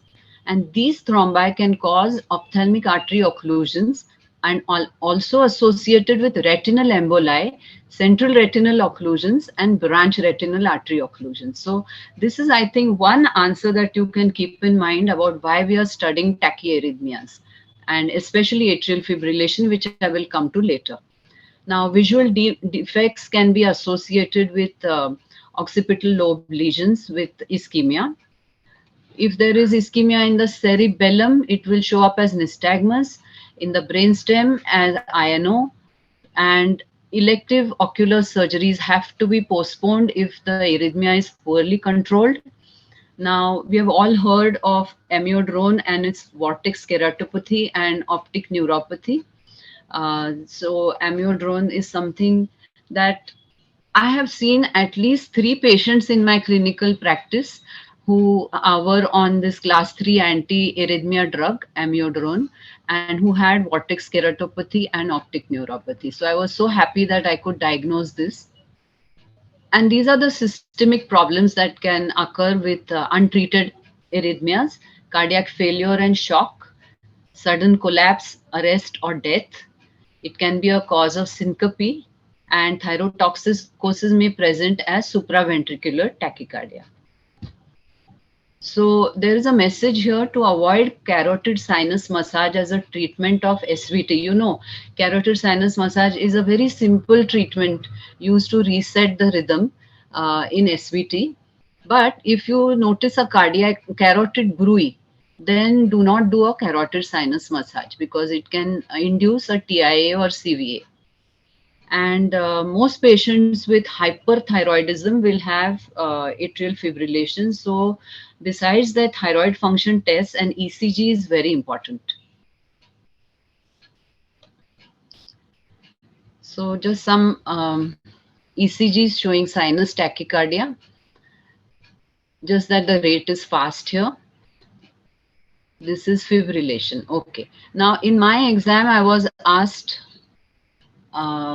questions by the examiner who had come from UK, and my entire mock viva at that table, you know, the medicine table was on atrial fibrillation. So please study this properly. You are likely to be asked this in great detail. So let's look at this ECG. Can you see some chaotic activity here near the baseline? Yes. Yes, ma'am. Ma'am, yeah, that's what I wanted to know, whether they expect us to diagnose any condition based on 12 lead ECG. Can Yes. they ask? Yes. Now, see, this one is pretty easy, okay? Yes. And acute coronary with ST elevation. These are the 2 things, please don't miss. The others are just extra knowledge, but I think these 2 ECGs are, you must know them well. Okay. And ma'am, like this is a single strip which we are seeing, but if it is a 12 lead ECG, which Yes. leads are we supposed to look at for both the conditions? So all atrial problems, you should look at lead 2 and also V1. Okay. Now you need to practice this and look at some book, because even I am not an medicine person. What I'm telling you is also book knowledge. Okay. I've hardly practiced with any ECG strips myself, but this is what I know. 2 is the standard lead. Okay. We are looking at the hexaaxial lead. The 2. Okay. Okay, ma'am. Yeah. Thank you, And ma'am. so this is the 12 lead ECG. Can you see the bizarre? Then they are not P waves actually. You can see them right here, even in lead 1. Tiny little wavelets. They are more like fibrillary waves. You can't call them P waves at all. Followed by this spike, which is the QRS complex. And this is an ECG of a atrial flutter.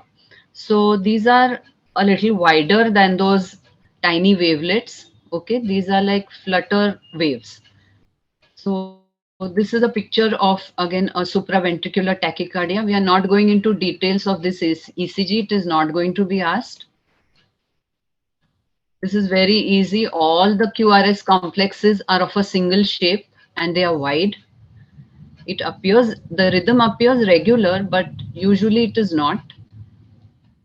Polymorphic is bizarre shapes. Now you can't identify a single shape that matches the other one. So this is a polymorphic VT. This is called a torsades de Pont. Can you see that at the isoelectric axis, this is the node, and then the electrical activity seems to increase, looks like a spindle which is twisting on itself. So that is why it is called a torsades, because it has a twisting kind of appearance. So this is about atrial fibrillation and what happens during atrial fibrillation. The normal atrial contraction aids the second rapid ventricular filling, which is responsible for our cardiac output. And what happens in atrial fibrillation? Individual muscle fibers contract independently, and ectopics arise from the deceased atria or pulmonary veins and become sustained due to re-entry mechanisms. So they take multiple chaotic and random pathways through the atria. And the consequences are that the cardiac output decreases, there is coronary insufficiency followed by failure, edema, and then can also cause death. So the rapid ventricular rate in atrial fibrillation causes palpitations to the patient, discomfort, breathlessness, dizziness, and fainting. So why is atrial fibrillation important to us? Because the atrial thrombi that form in the appendages within 48 hours, they can lodge into the brain, lungs, and eye. And in the eye, they can cause retinal artery or branch, central or branch retinal artery occlusions. The QRS is, however, normal in shape but is narrow. The rhythm is very irregular, and the ventricles are beating at about 100 to 175 per minute, and the atrial rate is even higher than that. So I was asked about how do you treat atrial fibrillation. So I answered exactly the way I have written in these slides, and the examiner was pretty happy. I think he was impressed, not just happy. So I set about by saying that I will reset the sinus rhythm by cardioversion, and cardioversion can be either done by pacing with a electronic device or with drugs. So the shock is given at the peak of the QRS wave, about 200 millijoules. The second principle is to slow the ventricles by using drugs like beta blockers, calcium channel blockers, and amiodarone. And these three drugs can also be used in chronic atrial fibrillation. You have to stabilize and treat the cardiac failure. Prevent thromboembolism only if the patient has mitral stenosis, myopathy, or a history of thromboembolism prior to cardioversion. So using low molecular weight heparin for 48 hours followed by warfarin and aspirin, very easy, oral aspirin. And the last point is also very important. You have to identify and treat the cause of the fibrillation. And thyrotoxicosis is a very, very common and important cause of atrial fibrillation. So this is what I was asked in the exam, and I wanted to share my experience with you. Those of you who attended my last lecture, I think it was the previous exam going batch, we have discussed cardiac arrest in detail. So cardiac arrest can happen in the hospital or outside the hospital. Can anyone volunteer? What will you do if you are outside? Suppose you are waiting in a bank queue and the man behind you falls. His pulse is not felt. Ma'am, I'll first check the patient for consciousness and signs of life. I'll check the pulse of the patient. I'll check the major pulses, carotid or femoral. Yes. And call for help.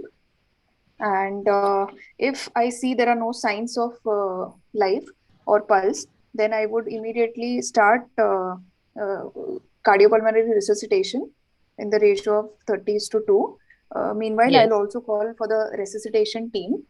I will, while the compressions and breathing attempts are going on, I will put on the pads and prepare for uh, defibrillation, and I'll attempt defibrillation and then hand over to the resuscitation team as required for the advanced life support. And if the patient is the pulse is felt, then I would go for the regular uh, airway breathing circulation. I will check routinely. I will check whether the patient requires oxygen. I'll draw IV lines. I'll check for get an ECG done, 12 lead ECG. Send blood for glucose, urea electrolytes, and LFTs as required or as per any previous history. Call for the resuscitation team and follow up. Ma'am, this is the basic life support. Whatever. Excellent. Very good. Very good. Excellent answer. Can somebody now answer about an in-hospital cardiac arrest? First, I will check for airway, whether the airway is patent or not. Breathe in, look for respiratory rate, and ask call for help and see if somebody can feel the pulse, and place in 2 IV lines immediately. Make the patient and this is after making the patient lie down and raising his legs. And once the patient, I put in the IV lines, I would make sure that we start monitoring the oxygen saturation levels and start put on ECG monitoring also, and try and get an ECG. Yes. And then start doing cardiopulmonary resuscitation. And yes. Okay, fairly good answer. Let's go into the details now. So how do you define a cardiac arrest? The patient has to be unresponsive.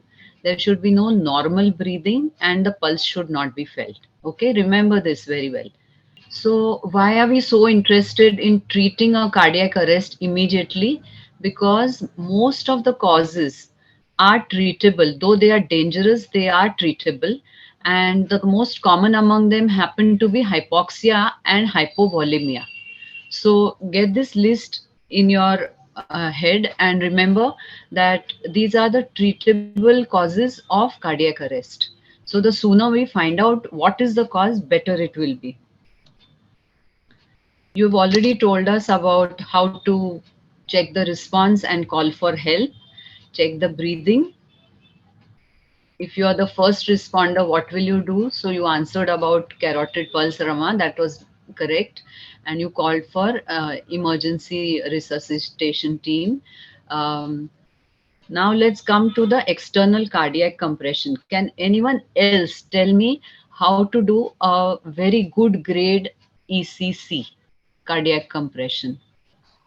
To do a proper cardiac compression, my arm should be straight and deep compression at the level of the sternocleidomastoid between in the middle of the sternum. I mean, in the junction between the middle and last part of the sternum. Yeah. And I will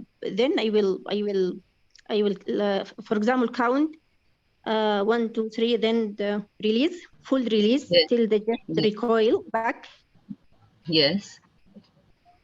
Then again with my both hand with interdigitated finger between both and full arm, and again I will breathe up to 2/3 of the depth.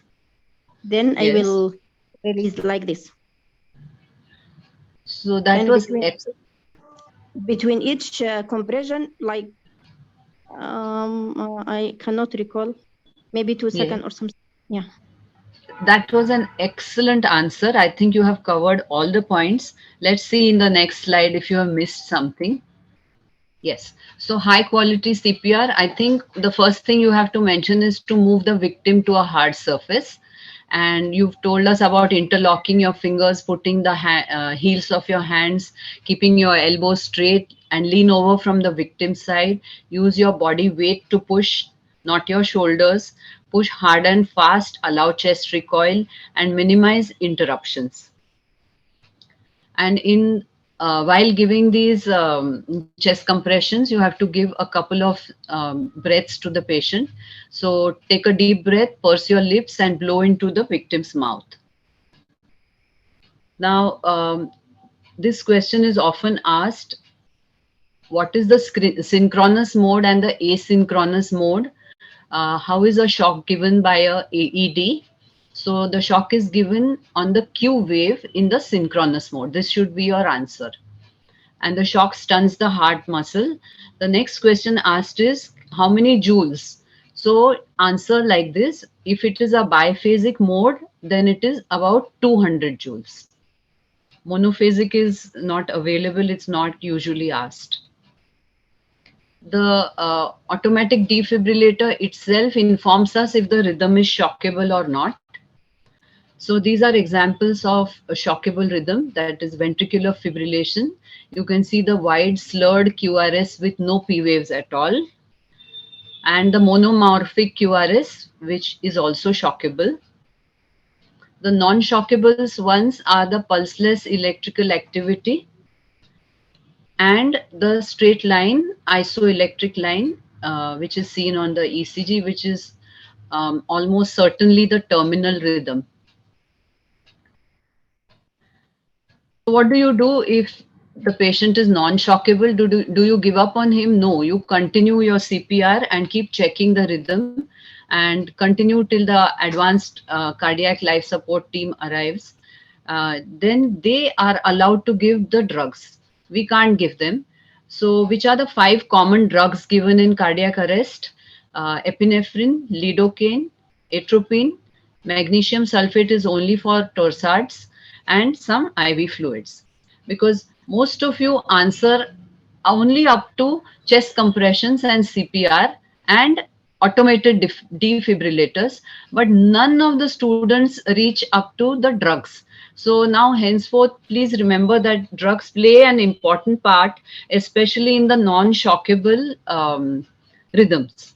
Don't forget the drugs. Nobody answers drugs. So this is just a revision and we can do it later on if anybody is interested. So I already told you and showed you a graph of the ECG criteria and why ECG is so important for primary diagnosis of STEMI. Now, I think this is my last slide. You are given 5 ECGs. Which conditions need immediate treatment from amongst these? How many of you say 5? Because that is the correct answer. So this was my last slide. Thank you, Dr. Ghada, for giving me this opportunity. Thank you so much. Thank you so much for your valuable presentation. This slide, what's the odd in this photo? So ignore the names at the bottom. There is something interesting in this photo. Yeah, Metamorphopsia in the center. Yeah. So it's like it reminds you of age-related macular degeneration, central scotoma, metamorphopsia, so something like this. So this is the slide, the intro slide for AMD actually. All right, and again, you have to know the risk factors. Why is it important to know the risk factors for AMD, Rama? Yeah. There could be some risk factors which are modifiable, so that could help control the disease better. Yes, because sometimes the only treatment is like adjusting or modifying the risk factors, like in geographic atrophy or dry AMD, you can give supplements and avoid sun exposure, smoking, and so on. Okay, so what is the most important risk factors in AMD? Age, yes, and from this the name suggests, so age related. And we have, but this is non-modifiable, so we can't modify the age, but we can modify other things like smoking and sun exposure, diet. Okay, so be aware of this, because according to the experience, the candidate was asked about the neovascular AMD, but still you have to know how do you manage dry AMD. Okay. Yes. And regarding smoking, so smoking, is it only for smoker, like active smoker, or Passive smoking also is injurious. so it's also a risk factor? So if you are like nearby someone who smokes, you still have the risk. Okay, so what other ophthalmic conditions where smoking is a risk factor? Thyroid eye disease. Okay, and then atherosclerosis for all the cardiovascular diseases or retinopathies. Okay, but so actually I was asked this question in my general medicine station. So the question was about what are the ocular complications of smoking? Okay, how about cataract? Is it a risk factor for cataract development, or like increasing the risk of cataract? Yes, it is. Yes, Dr. Vijay answered this question. So it's again, it's a risk factor for development of cataract. And I missed in my station cataract, but the examiner asked me, do you think cataract would increase by smoking? But I answered it correctly because of the logics, because free radicals, oxidative damage, and so I answered correctly by thinking, by my educated guess. But actually, this is a risk factor for cataract. So back again to age-related macular degeneration. So smoking is a risk factor for AMD. Okay, this is number one. But there is a like association between smoking and treatment for AMD. I know the question is not clear again. So, you know, what is the risk of smoking in a patient with AMD who is taking supplements? I'm sorry, I didn't get the question. Okay, again. So in dry AMD, you may give the patient supplements, right? Yes, ma'am. What are the supplements like? Okay, so the beta carotene is again is associated with lung cancer. So it's also if risk the patient factor for is a smoker, smoking. if the patient is a smoker. Yes. And that's why the AREDS AREDS 2 has eliminated beta carotene. Eliminates the beta carotene and replace it with what? The lutein zeaxanthin. Xanthine and lutein, xanthine and lutein. Yes, ma'am. So you have to be aware of the classification of MD. What are the classification of MD? Basically, a non-exudative age-related macular degeneration and exudative wet ARMD, age-related macular degeneration. And is there any other type for classification, other way for classifying AMD? Previously, A is used to classify as early. Yes. Late. Yes. Early. So again, you have to be aware of this kind of classification: early, intermediate, and advanced. Okay. Advanced. So please check this classification later on. Yes. And again, this is covered by Dr. Koshik. So how do you know this drusen is like 63 micron? It's half the size of the vessel coming at the disc margin size. So this is the like the excellent answer. So I was trying to like trick you, but you answered correctly, because we, as Dr. Koshik said, it's like 125 is equals to the vein at the optic disc, but my question was about 63, not 125, and you answered it like half the size of the vein. Excellent. And this is very important for classifying the risks, as you know. All right. Yes. And again, here, I mean, don't forget to check the risk of the fundus. So it's not only the baculas, you have to look at the disc and so on. Yes. And what does this slide remind you of? Amsler's grid.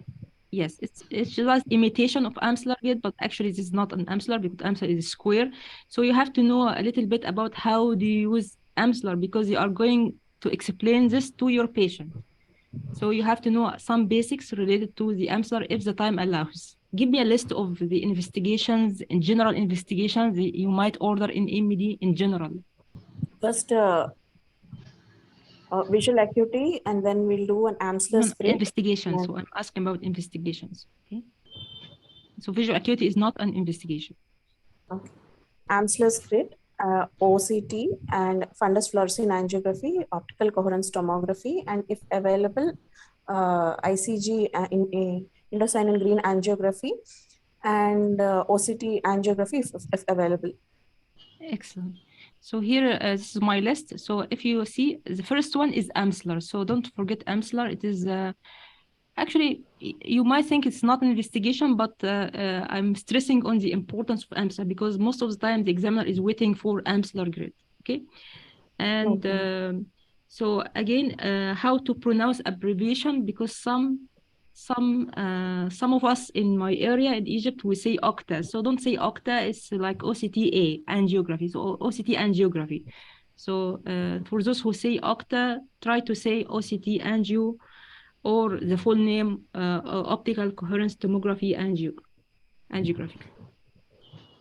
And don't forget the fundus autofluorescence as well. And others, you can say for others, there are a lot of lists like dark adaptation, electrophysiology. This is morely for research or academic, and also visual field, microperimetry, and things like that.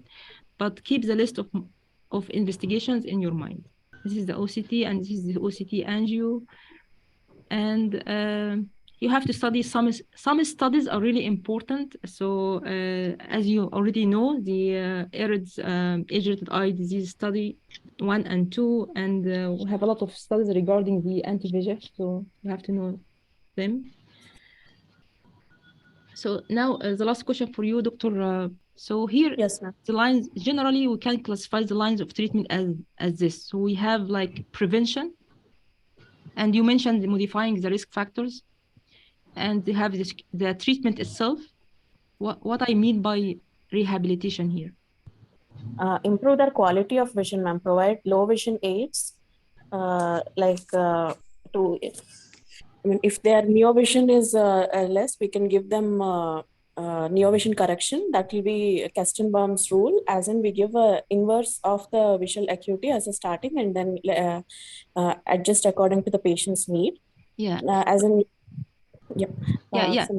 So please don't forget low vision aids. So you can simply say, I will refer the patient to low vision aids to get the some magnifiers or something like that, modifying the lighting. So sometimes this is the only available way to treat the patient, or to to offer our patients. Okay, so please don't forget low vision aids, because it's easy to be forgotten. So aging is a risk factor for a number of ophthalmic disorders. Can you mention some of them? We already mentioned age-related macular degeneration. Yeah. Other things? Yes. Cataract is a most common thing. What? Cataract? And yeah.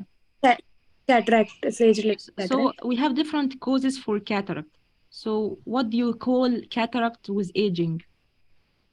Age-related nuclear cataract. It could be not nuclear. It could be total. It could be. Yeah. What is the other name for cataract with aging? Because we have traumatic cataract, congenital cataract. Senile cataract. Okay, so senile cataract is like a harsh word to remind the patient by senility and aging. So you can say involutional cataract. The same applies for ptosis. So in ptosis, we usually say involutional ptosis. So what other things? As you told, the ptosis, involutional ptosis is one of the cause. Mm-hmm. And okay, I will show you my list. Yes. So first and foremost, and the most common, very, very common, presbyopia. So presbyopia is something with aging after 40. And we have AMD and cataract. So I mentioned the two together because some of the studies actually are, the AREDS study are investigating the effect of supplements on the cataract. And glaucoma, don't forget glaucoma. And we have a bunch of causes related to the atherosclerosis with aging, and Joint cell arthritis, and again, ptosis, arcastenias. There is a lot of others, but be careful while you are studying the risk factors and the effect of aging. Okay. So mention some of the dyes we inject intravenous for ophthalmic diagnostic investigations. Fluorescent dye Okay. used in FFA, and indocyanine dye used in IPG. Diagnostic or therapeutic? Diagnostic or? So you mentioned diagnostic. We have one thing for therapeutic. Therapeutic, we use IVTA to stain the vitreous, ma'am, in case of vitrectomy. And also, but my question is intravenous. So be careful about my question. It's written in the slide as well. But in the Viva, there is no written context. So listen carefully. I'm asking about dyes injected intravenously. So you mentioned two for diagnosis, fluorescein and indocyanine. What's the other thing? What was the last thing? PDT for the treatment, ma'am. Yeah, and the dye is? I forgot. I forgot. It's Asia because sorry, I'm not recollecting. So photodynamic therapy is like is no longer used so much, but still there are certain indications for photodynamic therapy, and the dye is anyone can answer it. Vortiporphin.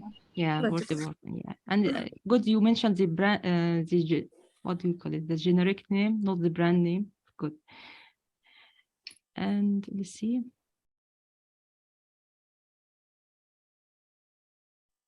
Okay.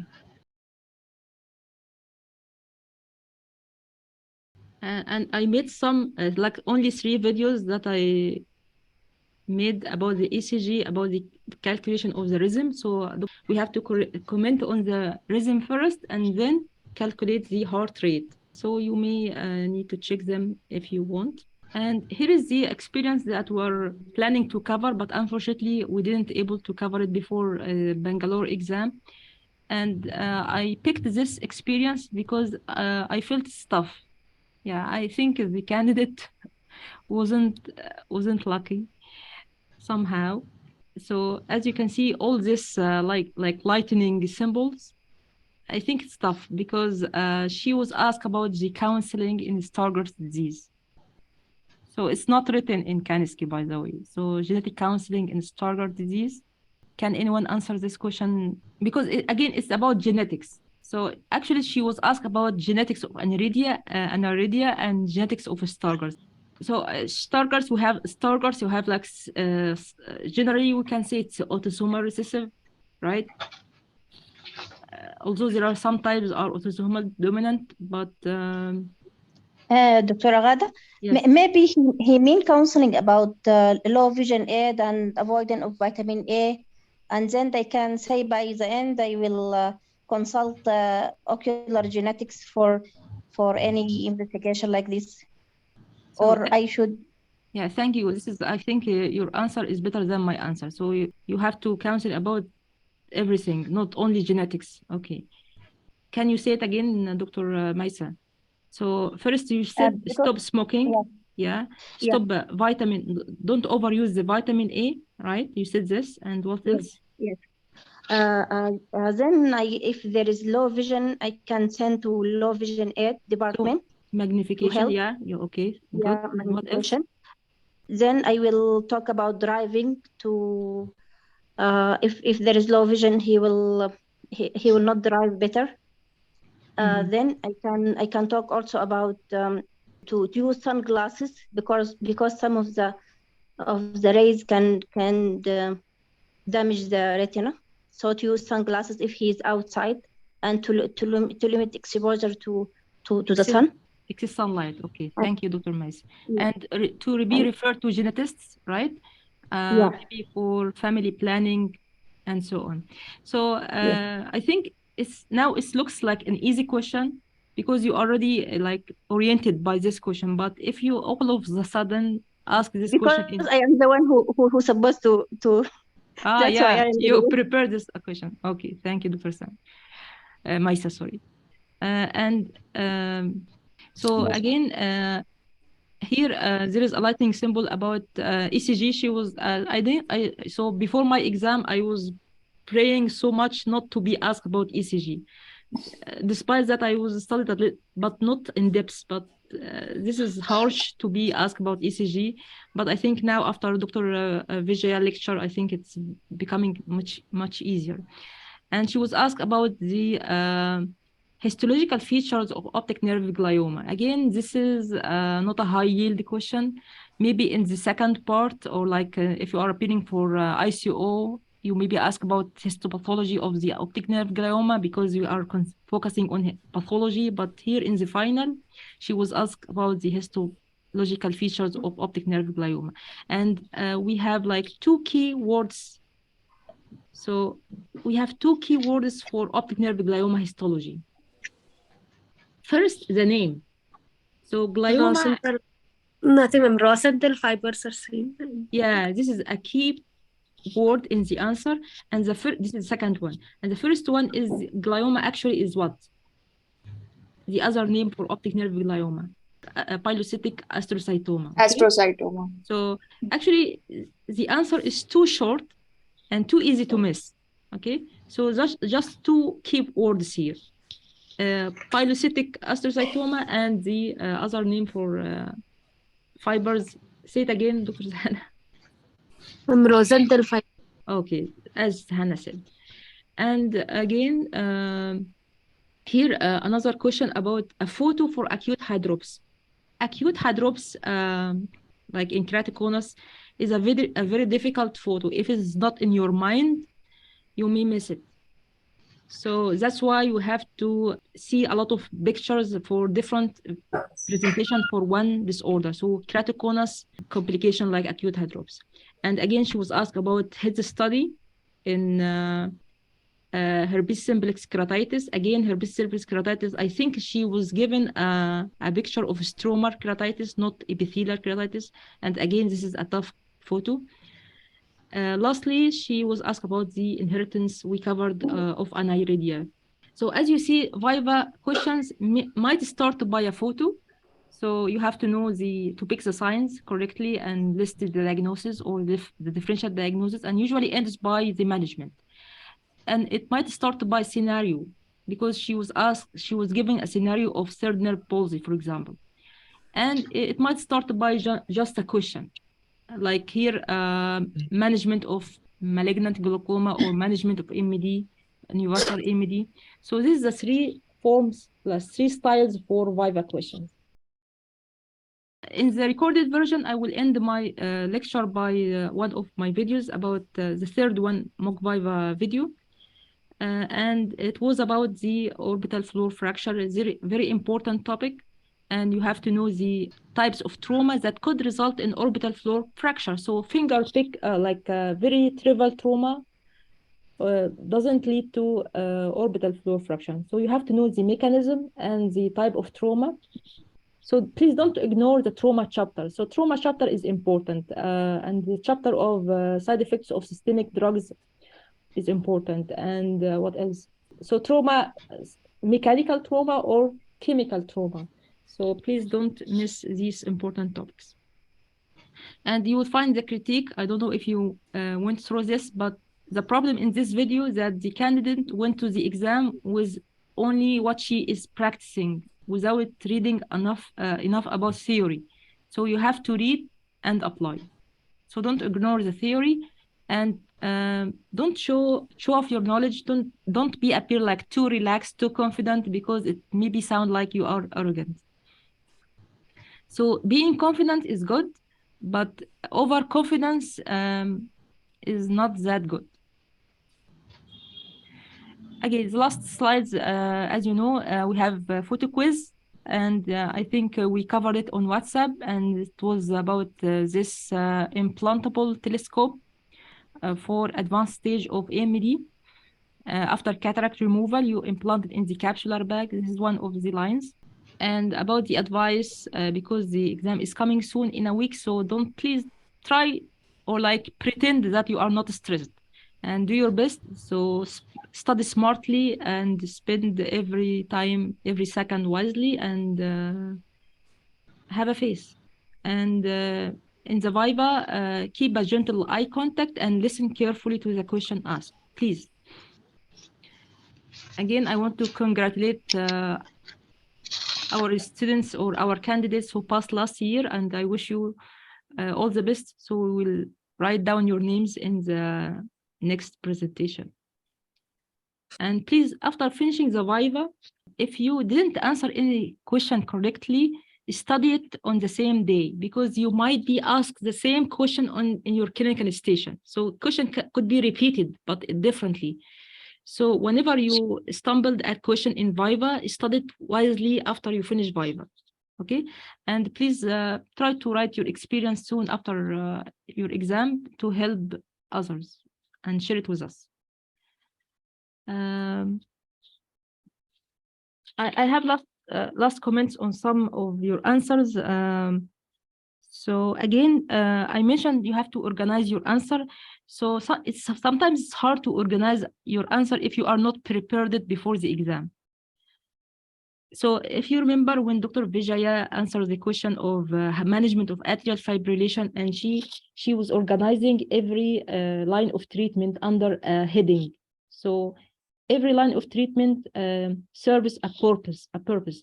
So likewise in the complication of anti-VEGF, the question asked for, we have like ocular and systemic complications. So try to organize your answer, and this shows that you already have practiced this question before. And be aware of abbreviation again. So I said OCTA angio, don't say octa. And sometimes here in Egypt we say STEMI, but as Dr. Vijaya said, you have to say STMI. So the abbreviation here, you have to read each letter separately. And the same for RPD, don't say RABD, because in Egypt we usually say RABD, but it's not actually not commonly used. You have to say RAPD, or simply just say it, relative afferent pupillary defect. So MONA is mnemonics. Don't say MONA in an exam. You have to state what does each letter mean in your answer.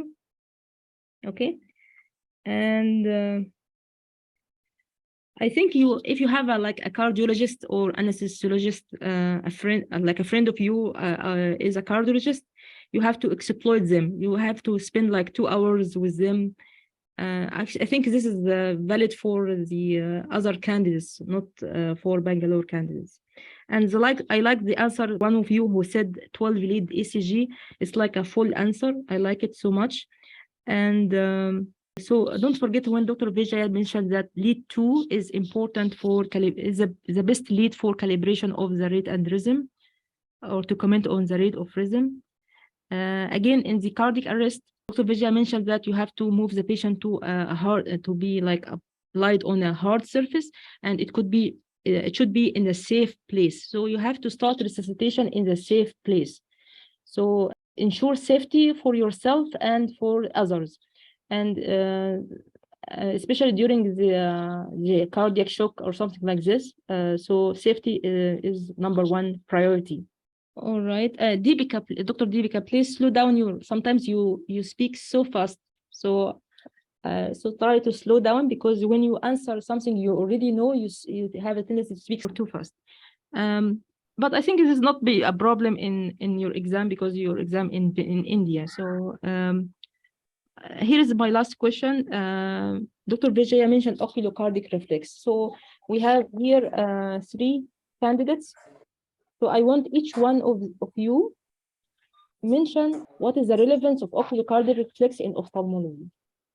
It can happen whenever there is a touch to the ocular surface, like while measuring the GAT, there can be oculocardiac reflex, which we do it routine. What do you mean by GAT? Goldman apnation tonometry. I know this, but try to avoid. Yes, ma'am. Do you think Goldman apnation could result in oculocardiac reflex? Have you ever? Some of the, yes, ma'am. And also while staining the fluorescent, especially the young patient, but even while during doing the staining, they can go into oculocardiac reflex that we have seen in our practice. So, Dr. Vijaya, are you still around? Yes, I am. Yes. So can you please remind us what do you mean by oculocardiac reflex?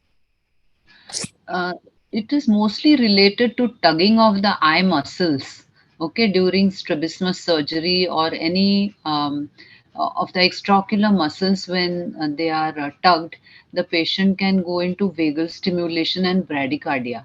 So this is a unique definition. So what you are saying, Dr. Sahana, is actually just a vagal stimulation, like a vasovagal, because of the patient is freaked or afraid of something. But oculocardiac reflex usually related to muscles, as Dr. Beja, something like related to stretching.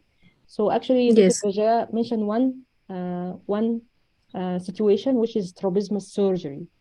Okay. So if you are doing like strabismus surgery, sometimes the anesthesiologist may say relieve the traction on the muscle because there is like extreme bradycardia. So you have to stop traction or like while you are hooking the muscle. So you have to stop everything until the anesthesiologist reassured you that it's okay now. Okay. The same applies if you are taking superior rectus brider suture before cataract surgery or anything. It might cause oculocardiac reflex. So this is number one. What's number two? So it's all related to the muscles, the extraocular muscles, okay? Could be during scleral buckling procedure? Yeah, the same principle because you are hooking the muscle. So this is actually belongs to the first one. So trapdoor fracture in children. Yeah, Dr. Maisa said it because orbital flow, you already mentioned this, orbital flow fracture is important. So the inferior crus may be incarcerated in the fracture site, and this might lead to oculocardiac reflex, especially in children. And this is actually an urgent indication for surgical interference because in general we wait for like 10 days or 2 weeks, but if we have like a life-threatening oculocardiac reflex, we might interfere early, like an urgent indication for surgical intervention in orbital flow fraction. This is number two. The number three and the last one, again in strabismus surgery, if we like came across like lost muscle, mostly the medial rectus, because medial rectus doesn't have any attachment to the surrounding muscles. So if we have a lost muscle, some of the methods that we might use is while you are searching for the muscle. If we notice that we are touching one, or like if we are holding a structure and we notice that there is a bradycardia, this is mostly the muscle. Okay, so sometimes the oculocardiac reflex is helpful, is like a supportive sign or like an indicator that what we are holding now is the muscle. Okay. And that's it. We are now good to go, and I wish you all the best of luck.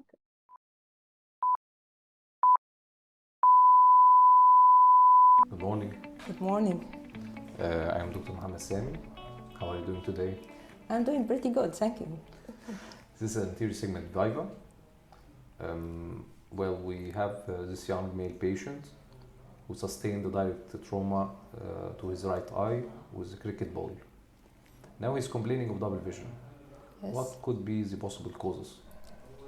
So I hear about cricket sport, but I don't know exactly what the ball looks like. Yes, it's maybe not that common in your country. It's like tennis ball, just like tennis ball. Yes.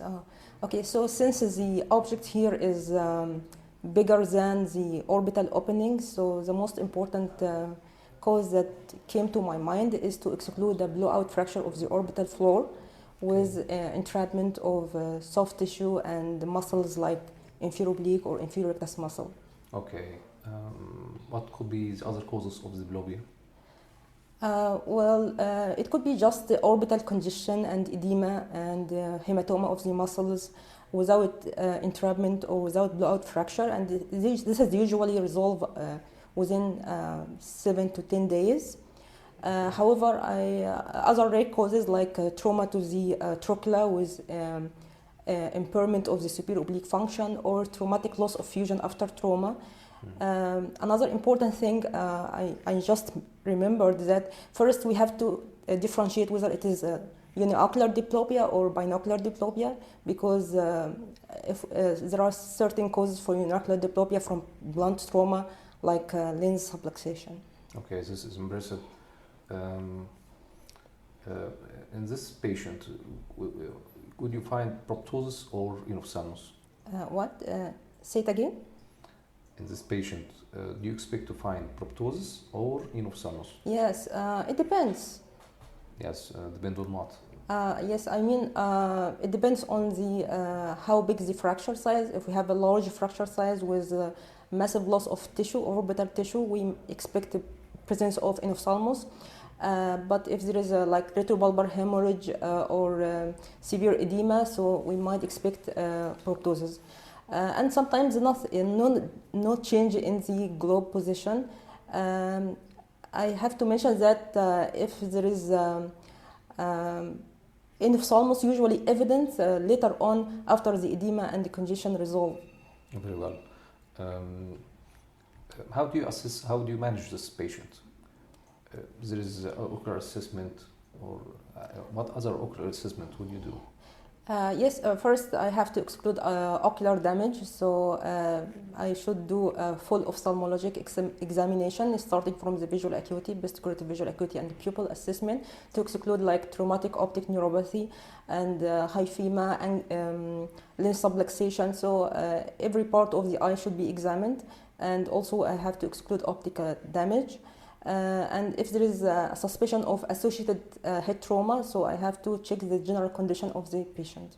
Back to our case. If you're suspecting, or if you're suspecting blowout fracture with inferior rectus entrapment, can you tell me a single test or examination you would do to confirm this diagnosis?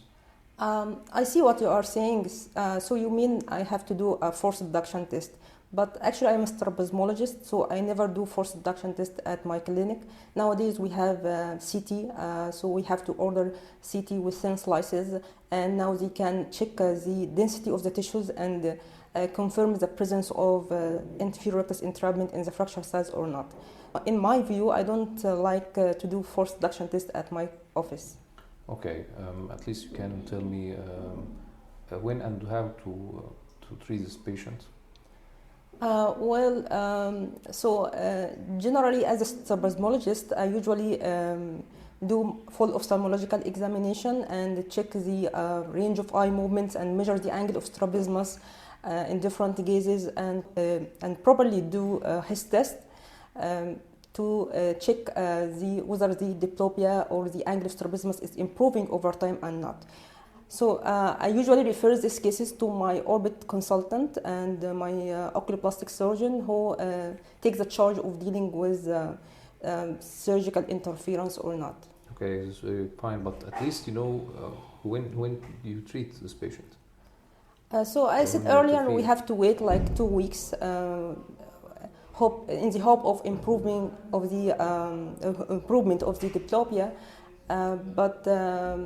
According to the oculoplastic surgeon, so this is a decision of oculoplastic surgeon, they measure the amount of ophthalmos and consult with the patient whether they need to interfere for ophthalmos or not. Okay, how about the surgery performed in this case? Yes, surgery, I never do orbitotomy, so this is a major surgery, and I believe the basic steps is to do orbitotomy and to release any entrapped muscles and do something to seal the fracture size. Okay, well, thanks a lot. Thank you. Actually, it wasn't that hard.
I don't really know what comes next. I'm just doing my best, even though I'm so stressed out.